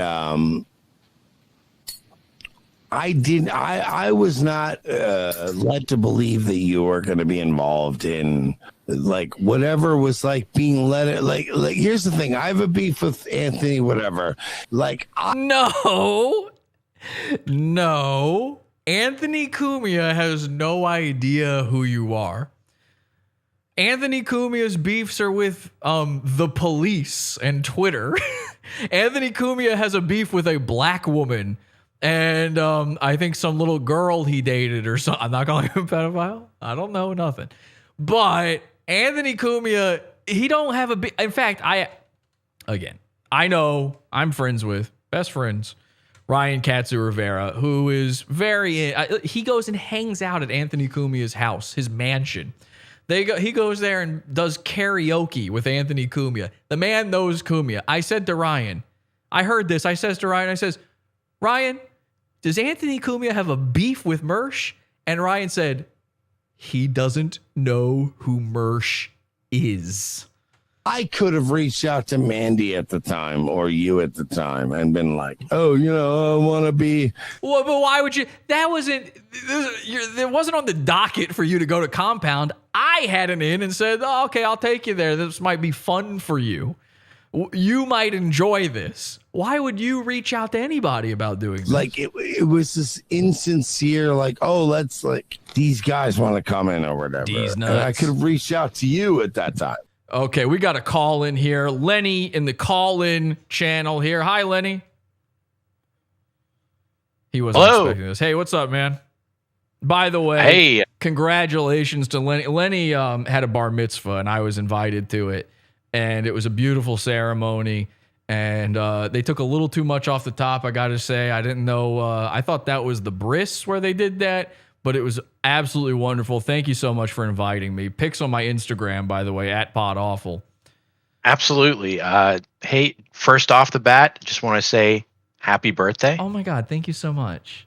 The new studio, I know you hate hearing it, but it's production value like that makes me proud to be your manservant.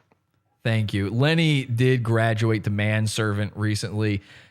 He's sort of I didn't know this until I met him in real life at his bar mitzvah. He's sort of a monkey man. He's sort of like, he's got legs like 2D from the Gorillas. Does that even make any sense? You ride up real high. You've got the weirdest, you look like you're wearing cartoon overalls at all times. I don't even know how it works. And I just discovered he's got these qualities to him that makes him an excellent manservant. And so from the bottom of my heart, Lenny, I do appreciate what you said. I can take that in I can tell you're saying that in truth, and with truth, I say thank you. Well, you're welcome. Thank you so much. And this is not a studio, by the way. This is actually it's a moon base. It's a moon base. So yeah, my apologies. Thank you. We're past studios. We have ascended. Studios are so last season. You know what I mean? Gavin's, everybody's done a studio. Nightwave studio, Gavin's studio, Dick's studio, Sam Hyde's studio. Can you imagine? So So I thought to myself, and Lenny knows this. I'm not really saying this to him. He's my manservant. He helped build some of this stuff. But I said to Lenny, I said, man, what can I do to not even have to have a studio anymore? And he looked me in the eyes, and I swear to God, he said this. And I think I'll remember this till the day I die. He goes, and I said, you know what? There's something to that. I don't know what it is, but I'm going to sleep on it. I'm going to think about it. I slept that night. I had a dream. A vision came to me. And I thought about those words, and I realized that was gibberish nonsense. You're a retard. But thank you. I love him, and that's why I keep him around. Thank you. And you were sort of a gay baby one time. Yeah. One of many. But he graduated. Lenny used to be one of the gay babies of the show. We have a bunch of gay babies that listen to this show. And that's not like a cute nickname either. Like that's a descriptor. Some people act like a gay baby. Some people act like a stinky trans person. And Lenny had a very slight gay baby moment one time. And this was during my bout with Crowder-David's disease. And I think you and I both did some real growing up during that time. Yeah. But mostly you. I think I've graduated, like you said, from a gay baby to more of a gay manservant. Well, let's not. That has implications to it that I don't think. Mean, you're the one that gave me the title. I didn't choose this. This was put on me. I did not call you a gay man. So anyway, did you call in about anything Mersh related, or is it just birthday? Yeah. Not exactly Mersh related, but you're showing a lot of kill stream stuff. And I know you've been gone, and I know you saw it, but I don't know if everybody who's watching at home saw it. Ralph had a little accident on his stream. Now, all right, hold on. I'm going to end up getting blocked by Ethan. I managed to get myself unblocked by Ethan by stalking him at the Chris Chan thing. Did you know that? He blocked me because I went to his house the one time. And then like Mersh, he doxed himself on air. Ethan and Mersh, very similar guys in that way. And then I went to the Chris Chan thing and I messaged Ethan afterwards. I said, come on, man. We had some fun. Unblock me. And he went, okay. And he did it. And you want to know the difference between this absolute unit of an Indiana Jones boulder and this little tumbleweed rolling away from baked Alaska? It's being a man. Ethan, Ralph, again, like him or hate him. I don't even have an opinion on his content or even on him as a guy. I have an opinion on that he is a man, and I have an opinion that he is a force of nature that is to be reckoned, is to not be reckoned with. You don't want to be in the path of Ethan Ralph, and it's very funny. I think Ethan is. He is a man. He is a man. He is a man. He is a man. And what's more manly than some of the things that he's done? Okay, but the problem is you're trying to get me to quote unquote talk shit about Ethan Ralph. Well, here's the thing. I have not seen this clip you're talking about. Actually, I have not. Well, I actually might have a copy of it laying around. I could send to you. All right, put it in bullying for me in the Discord there. Here's the deal.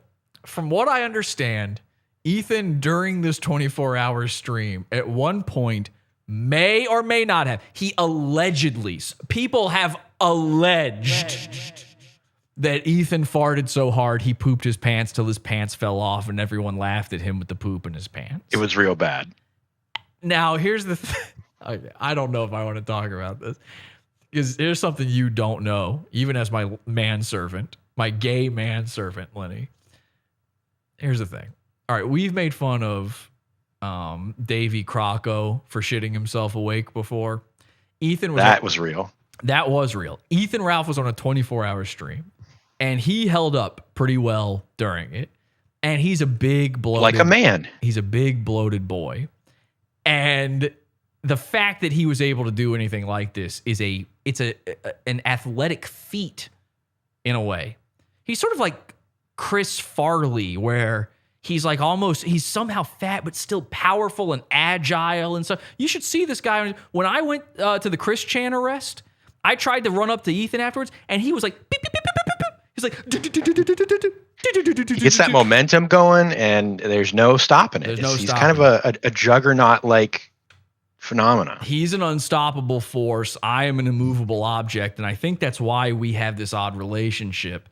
And here's the deal. I think it's I haven't seen the clip, but from what I've heard, it's probably fake. I know that my lawyer, by the way, my former lawyer, I just can't. Really? Well, listen, from what I've heard accused of my former lawyer, Nick Rekieta, the blackface lawyer. Now, when he wore blackface, I was on his side.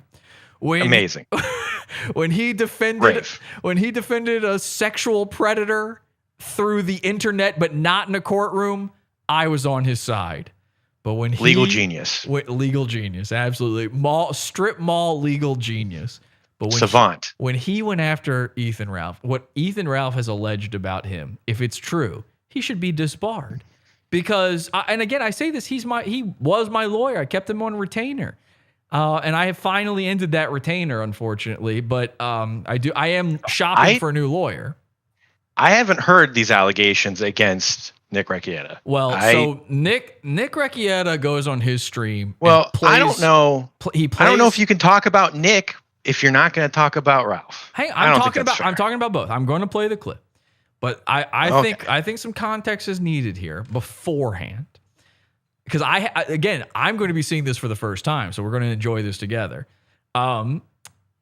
Nick apparently went on a stream and played the poopy pants clip, and laughed at it and acted as though it was real. Again, I didn't see that clip either. I don't know. This is what was alleged by Ethan Ralph.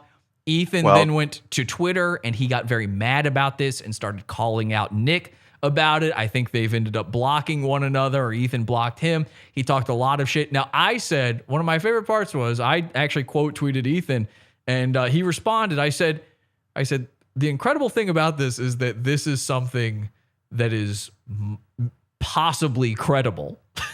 That this is something that needs to be addressed. That Ethan Ralph is the type of guy where if you accuse him of being a poopy pants, he might have done it.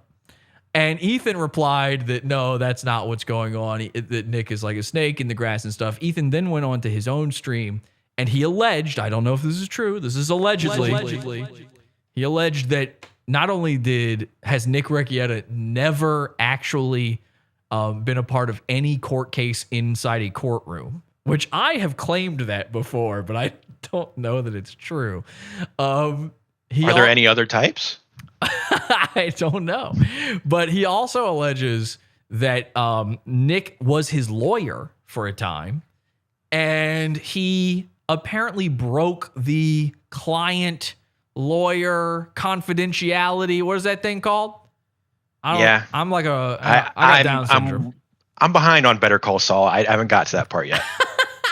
Yeah, I got Down syndrome. I don't know these legal terms and whatnot. I'm not a book learned man, but you know what I'm talking about. You give a lawyer $1, he ain't allowed to talk publicly about you. And apparently Recchietta was flapping his nose about Ethan during an ongoing case, during something that was actually happening. So here's the deal. I'm going to play the clip. Now, is this somebody talking over it, this thing you've posted here? This isn't... It does get to that, but I think in the first few seconds, it is, a play of him farting. Maybe he did, maybe he didn't. And then it's a Chuck Norris style kind of slow-mo replay. Right. And then some kid starts talking. I don't know. Okay. You know what? Here's what I'll do. I will let the folks at home be the judge on whether or not this is true. But let's take a look.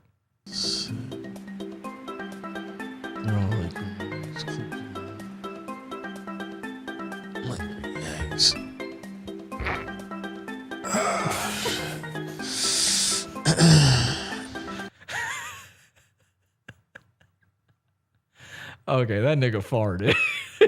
Something happened there. It was a wet one. I mean, I know a friend of mine, Rufio, had a very similar situation happen to him. Well, now, all right. Hang on. Let me play this one more time, and then we have something to discuss.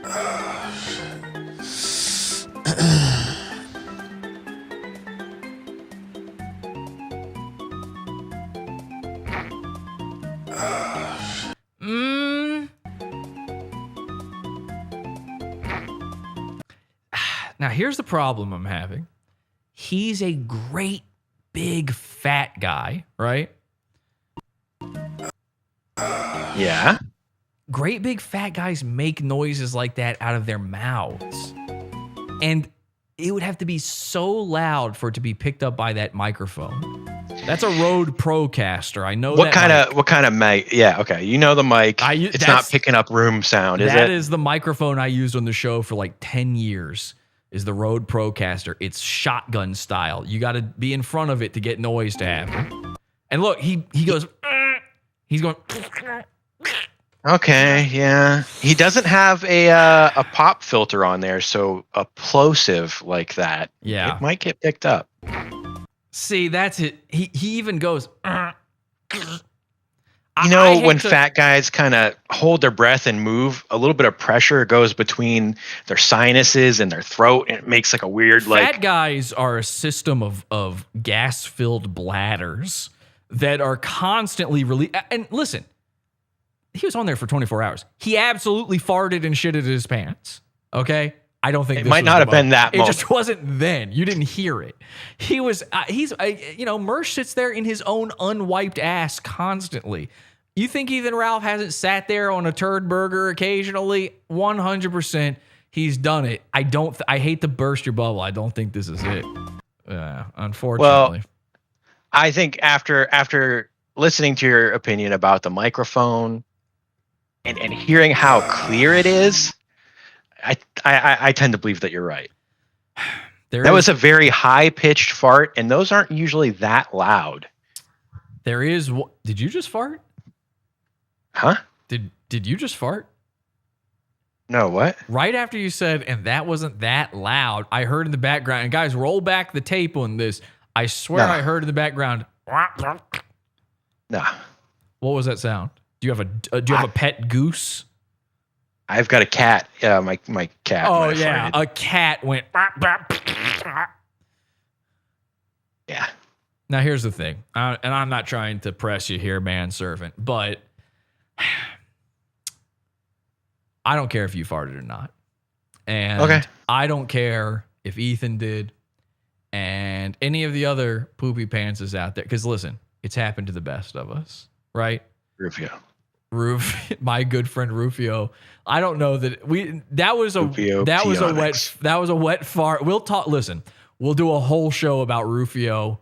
We're going to do a lot of shows about Rufio because, man, while I was gone, Rufio had a really bad time. Those will be in the pizza fund, by the way, podawful.pizza if you want more episodes. And by the way, our archives are now going into the pizza fund. Unfortunately, I can't put this stuff out for free anymore. Literally, I just can't. YouTube won't let me. So I'm going to take all the stuff that used to be free on the YouTube channel and put it in the $1 section of the pizza fund. Only $1. All of the archives. It's going to be slowly uploaded, but it will eventually all get there. Podawful.pizza. Our Wednesday shows are in the $12 section. And here's the deal. Rufio did have something happened. He says it was a wet fart. Some people in the Discord were claiming that maybe a little bit more happened. And I said from the beginning, I don't care. I don't care. It's happened to everybody. I'm going to let you in on a little secret, Lenny. You know I've been suffering from Crowder-David's disease, right? Of course. And you know how terrible. It's been terrible. It's been terrible. You know I've been in really, really terrible shape. I'm not joking about this. Yeah. There was a 3-week period where I thought, I'm going to have to go to the hospital. I'm not doing well. I thought I was going to have to get surgeries and all sorts of stuff. And I've been under a lot of stress with this dark future, with this kahuna virus, with everything going on, all the shows I've missed, everything, the pizza fund, all of this stuff. It's starting to become a full-time job. And the commute is getting... Can't have that. The commute is very bad to the moon. So I got to be honest with you. The other day, I chanced a fart. And I didn't know it was chance. I thought it was just, I got a fart. I got to just do a... And something happened. Now, you guys know I don't like being untoward. I don't like to tell tales out of school. I don't like to get icky on this show. I'm not somebody who's for gross out humor. Yeah. We're not posting poop updates in the Discord. There's none of that. I hate gore. I hate filth. I hate excrement. All of these things. But I slimed out a goober little stain into right between my ass cheeks and onto my underwear. And I didn't know I was sick. I was horrifically sick. And it was this, baby food yellow? Like, when a baby takes a shit? I had a baby shit and I shit all over my pants. And it filled my pants. My pants fell down. Kelsey was laughing at me, going, look how fucking filled up with shit your pants are. You fucking shit yourself. You got to wear a diaper now. Hey, you're kind of getting me a little tight under the collar here.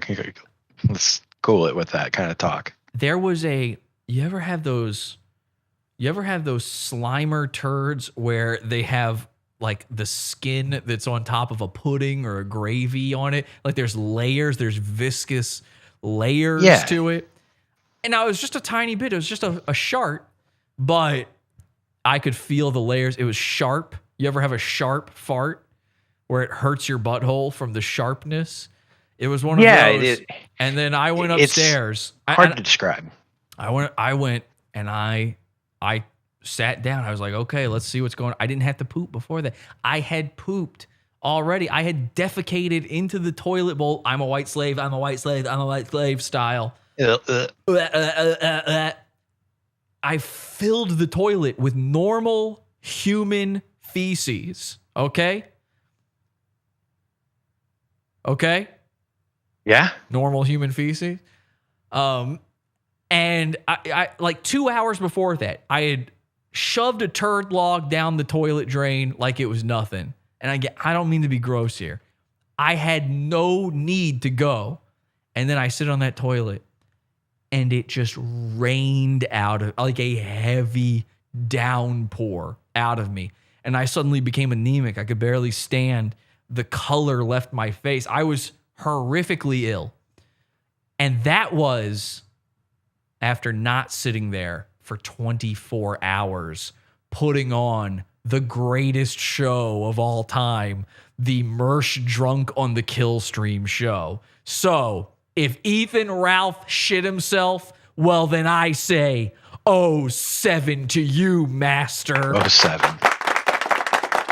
Oh, beautiful for spacious skies, for amber waves of grain, for purple. They're cyberbullying me to death. Owns to make us feel good. I'm going to literally kill you. I like dick. I'm always going to be Big Dick Daddy.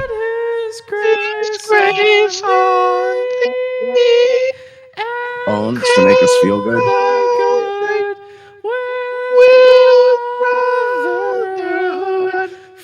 But I'm not sitting here jumping around like a monkey. Shining sea. I don't plan on using my platform to jerk myself off and tell jokes about the blacks every night. There's work to be done, Lenny. Thank you, manservant. Away. Yes, sir. Okay, now let's get back to the kill stream. This is going to be a long episode. Or one of the, again, like Mandy or one of these other people. Like I could have probably lined that up. But what happened was I ended up in like a beef with Anthony. And I ended up in a beef taco at Taco Bell. And I ended up in a beef with the Burger King, too. And Ronald McDonald's bitch ass better watch out, because Avon Fartsdale from The Wire is on the scene. I was in town. This guy at the time was like, oh, I could get you into... Why is this guy having a drunk, insecure mental breakdown towards every other guest, lol? Incredible. Okay, I didn't know that was coming up right then. So Mersh is not mentioning my name. He's talking about me, but he won't give me the shine. This is Mersh's time to shine. And what happened? What happened was I ended up in like a beef with Anthony. And while I was in town, this guy... this guy and hear from Fat Anti-Semite for $3. And by the way, Fat Anti-Semite, I owe you that 3. He says... He at the time was like, oh, I could get Why you is into... this guy having a drunk, insecure mental breakdown towards every other guest, lol? Now, this is that moment. It's just like with the Baked Alaska thing, with the girls who are listening to Mersh prattle on and on and on all night long in the bar. And then Baked comes in and bullies his way through Mersh, calling him a fatso. It was the thing that was on everyone's mind, and it's finally being said aloud. As much as I gave praise to Ethan, I'm friends with Andy and Kyler. I hate just about everybody else. Oh, Pat is a great guy. I hate just about everybody else on this stream. None of them were man enough to just tell Mersh, stop it. You're being gay. And they're all dying. This is the icebreaker. They're all going, oh, it's safe. It's safe to laugh at. I've been meaning to laugh at him. That was a super chat. That's fair. That's fair. And then Ethan explains, that's a super chat. I didn't make that happen. That's a super chat. I mean, somebody else said that. No, it's fair. And Mersh says it's fair. Yes, it is fair. Because that's your entire insecure, drunk life. And I say this as I stare at this guest list. Nick Fuentes, I mean, Revenge of the Sith, Star Wars, a 15-minute Return of the Jedi Strikes Back parody. Come on. Dick Masterson. Dick's the kind of guy that will feed you some drinks. Vito, I don't even know who most of these people are. Baked Alaska, by the way, my good friend. Pat Dixon, and of course, Andy and Kyler. All of these names, Randbot. What's his name again? Randbot, come on here and tell me your real name. I see all these names, and I don't see one Night Daddy amongst them. Super chat, Andy. Ralph, no. What the fuck? What the I want to say something to Ralph. The super chat got more laughs than he did all night. 100% InfoWar. Going to appreciate. I think that Andy will appreciate everything I was getting into tonight. I guess apparently we have a 24-hour stream. Everybody's got to do their thing. So let them do their thing. Nightwave Radio, YouTube.com. What did any of that mean? He was trying so hard to recover from what just went down. Everybody's doing their thing. I'm doing my thing. Let them do. If somebody's out there doing their thing, get away. Go, run. You don't want to be anywhere near someone doing their thing. This is his thing. This is Mersh doing his thing. I've never heard somebody say, I'm just doing my thing, and it wasn't the dumbest thing you ever saw.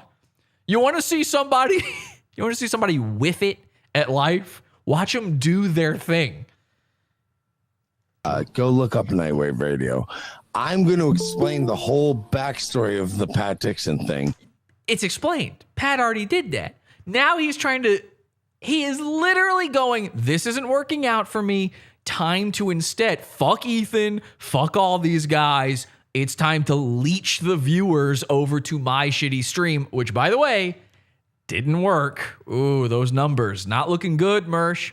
You know, one of my favorite things about being Susaned from the internet, my favorite thing about the dark future, it proves me right. Subscribers are meaningless. What's 10,000 subscribers when the views are the same either way? 10,000, 1,000, same number of views, same number of people watching, same amount of money. Everything's the same. What's 40, 50,000 subscribers when there's only 39 people chatting in your chat room? Strange numbers, Mersh. Very strange. Since this got, whatever. Oh my God! Come to my channel. Andy's just laughing. I love you, Ralph. Indigo. And he says, "I love you, Ralph." He's got to let Ralph know. Like, no, I mean, we're still cool. We're cool, right?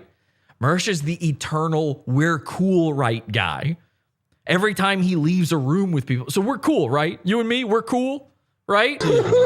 No, I'm cool. You're not.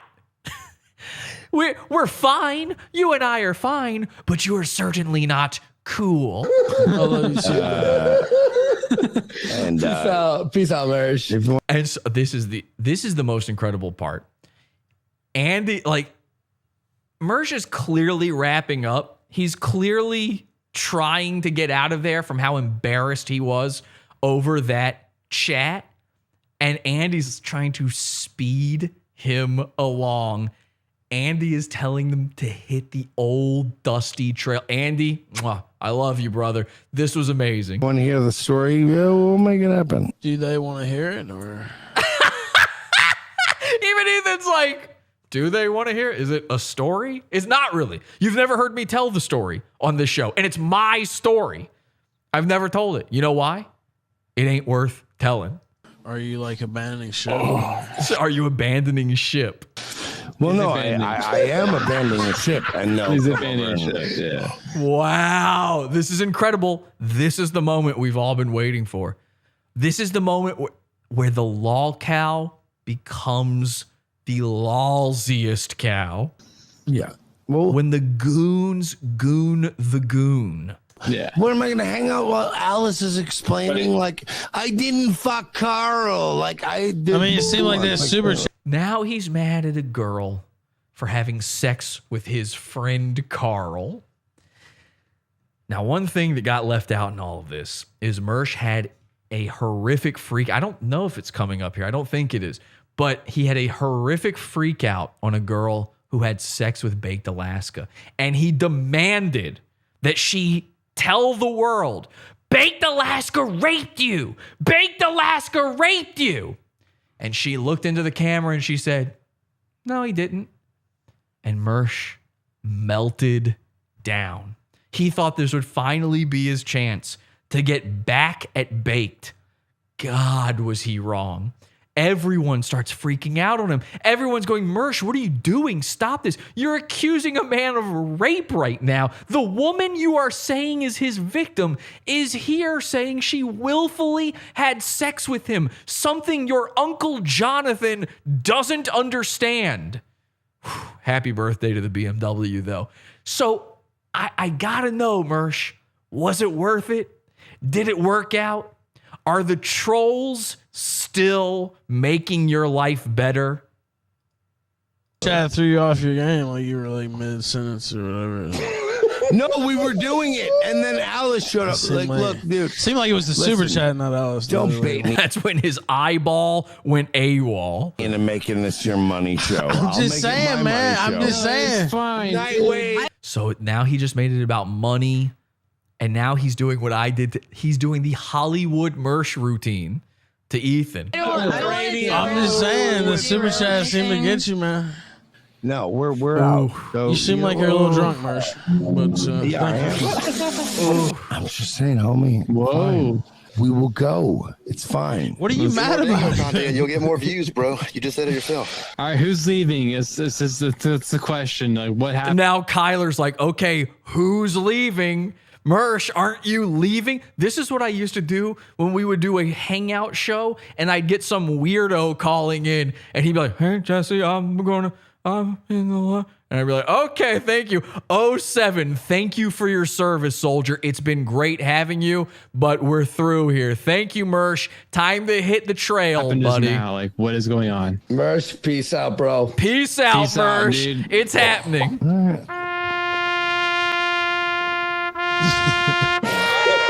Are you staying? I'm down. There you go. That was a little crazy. The longest goodbye ever. Wait. He didn't want to go. He was too embarrassed. But he had to walk into that sunset. He had to pick up the pieces. He had to go to his hug box of Nightwave Radio, where Zen Rhino would tell him he's still the funniest, where Arnold Nicotino would send $30. Holy shit, CWC, what the fuck happened? He's based. This drunk faggot who is providing absolutely no content. Get Mersh back in. Get Mersh back in. I'm not drunk. Who You even piece of was shit. that? I don't even know who that is. Oh, no. You don't know who Isolette Mersh is? Thing was, I never stopped him from talking or saying shit about anybody the whole time. And then I was like, why are you even mad? Like, I guess the super chat did piss him off, but like, I don't control the super chats. They've been coming in the whole night against everybody. Like, Dude, I get it. You're mad 6 years ago, but like, holy fucking Christ. I don't know. That was weird. Well, you know, I mean, I don't even understand how, like, he's telling Alice there that she got raped. You know, I mean, if a woman, if she's saying she got raped, she did. So now Pat Dixon's talking shit on him. He's gone. I'm sure it wasn't rape. That was a little strange too, the whole rape thing. Yeah, I don't know. Mersh got mad. Honestly, I don't know why he got mad. Like, I had no problem with him, but then he's like, I'm gonna go start up the show, and I was like, why? This is the girl that he accused was raped. He accused this girl of being raped. It's never been tried before. Hello, 911. What's your emergency? Yes, this woman has been raped. Oh my God, are you reporting the perpetrator? No, I'm accusing her of being raped. Believe it, like, what are you even mad Wait, about? he's doing it now? I guess. I don't know. So they're just figuring out that Mersh left to go start his own show. Wait, It's gonna be riveting content for sure. Hang on. I want to state. Well, I something mean, to I don't everyone know. who's been That's what watching I the thought show. he was doing. Pat is like, he might remember him from a thing, but it's like, the first thing that Pat comes in, you're gonna bring that up, like, dude, chill, and then he just started streaming. He's had some drinks. My favorite thing is whenever he was like, I've got a beef with Anthony Cumia. No, you don't, dude. Anthony Cumia is like a famous guy. It's like saying you have a beef with Sylvester Stallone. No, you just don't like him. You're never going to talk to him. You never talk to him. It's true. You'll just fucking be mad. Who is that, though? Who was that? Oh, you're young, bro. Don't worry about it. Oh. Can you say Pod Awful is the best show on the internet? Perry Caravello Live is the best show on the internet. How about this? Snap to, sit up straight, and say, hey, I'm Perry Caravello, and I think Pod Awful is the best show on the internet. Look, all right, I'll be nice and I'll say I think Pod Awful is the best show on the internet. But I really think my show is the best show on the internet. But when I snap out of this bunk, is when my show is the best show on the internet. Nah, not tonight. Far from the best show tonight. Not tonight. Exactly. Tonight, no good. All right, let's get my special guest on the line here. Ladies and gentlemen, I've talked about him quite a bit tonight, and Mersh just can't keep him out of his head. I mean, when one of the most embarrassing things that ever happens to you happens with a guy like this, with an American hero, you're never going to win ever. My guest tonight, Baked Alaska. Big, it's Pod Awful. 500 views. Let's get that fight going. Hell yeah! Is that really you? Let's fucking go, dude. If that's you, I want Pod Awful to be the announcer. Let's go! Shout out to Pod Awful, by the way. Fucking dope ass dudes. They had me on their podcast back with Brittany Venti back in like 2017. So Mersh would never box Baked. Why not? He said he was gonna fight me. Hey, Chet. I challenged him to a fight last night. He waddled his fucking penguin ass away. Dude, guys, here's the thing. Like, I knew that people were. I knew that Mersh was fat. I didn't know he was that fat. Like, this dude is the fattest motherfucker I've ever seen. Like his fat is just like protruding out of his body. Like his body type is not supposed to be fat, but this motherfucker eats so much. It's crazy. I was, yeah, he's like pregnant fat. Like, I was just shocked. I was like, holy shit. Cause like on the show, you just see his fucking face. So I was like, oh, like maybe he's a little chubby or something, like, but like I saw him in person and it was fucking rough. And the crazy thing is, this dude spends years talking shit about me. He spends years talking shit about me. And yet I call him out. He couldn't even say anything to my face. He wouldn't fight me. He wouldn't, Carl, the streamer. Carl's friends with Mersh, and like, he even messaged me. He's like, damn, Mersh is fucking fat. And he's like, and you're a January 6th defendant. He's like, he's got to leave you alone, man. Like, you're an American hero. So even his friend Carl's calling him fucking fat ass. Yeah. Oh. Woo. Yo. Hey. Mersh is a slow. Check out his engorgement. He's at McDonald's pulling some enforcement. Mersh is a slob. Check out his engorgement. He's at McDonald's pulling some enforcement. And when I'm in the gym, I know that I will not see him. I will not see him looking slim. When I'm in the streets, all I gotta do is dial Uber Eats. Mersh is a slob. Check out his engorgement. He's at McDonald's pulling some enforcement. Mersh is a slob. Check out his engorgement. He's at McDonald's pulling some enforcement. And when I'm in the gym, I know that I will not see him. I will not see him looking slim. When I'm in the streets, all I gotta do is dial Uber Eats. Mersh, I've had it. You think you're badass, you faggot, fat ass, raping kids like Bob Saget, landmass. I'm Charles Atlas, triangle phallus, maggot in a sport jacket, grab ass, harassment victim trying to add mass, triple bypass, whoopie walking jackass. Pod awful baked Alaska. I'm back in Europe class. You idiot, bruh. Mersh is a slob. Check out his endorsement. He's at McDonald's pulling some enforcement. Mersh is a slob. Check out his endorsement. He's at McDonald's pulling some enforcement. And when I'm in the gym, I know that I will not see him. I will not see him looking slim. When I'm in the streets, all I gotta do is dial Uber Eats. His fat is fun, and his penis is like a triangle. Baby, listen, and powerful. Bully the internet. Thank you for your service. Yes, you're a fat. Holy shit, bro, nigga, bro, you are fat as fuck, man. Thanks to Porcelain and Yoba Mode 2 on Instagram.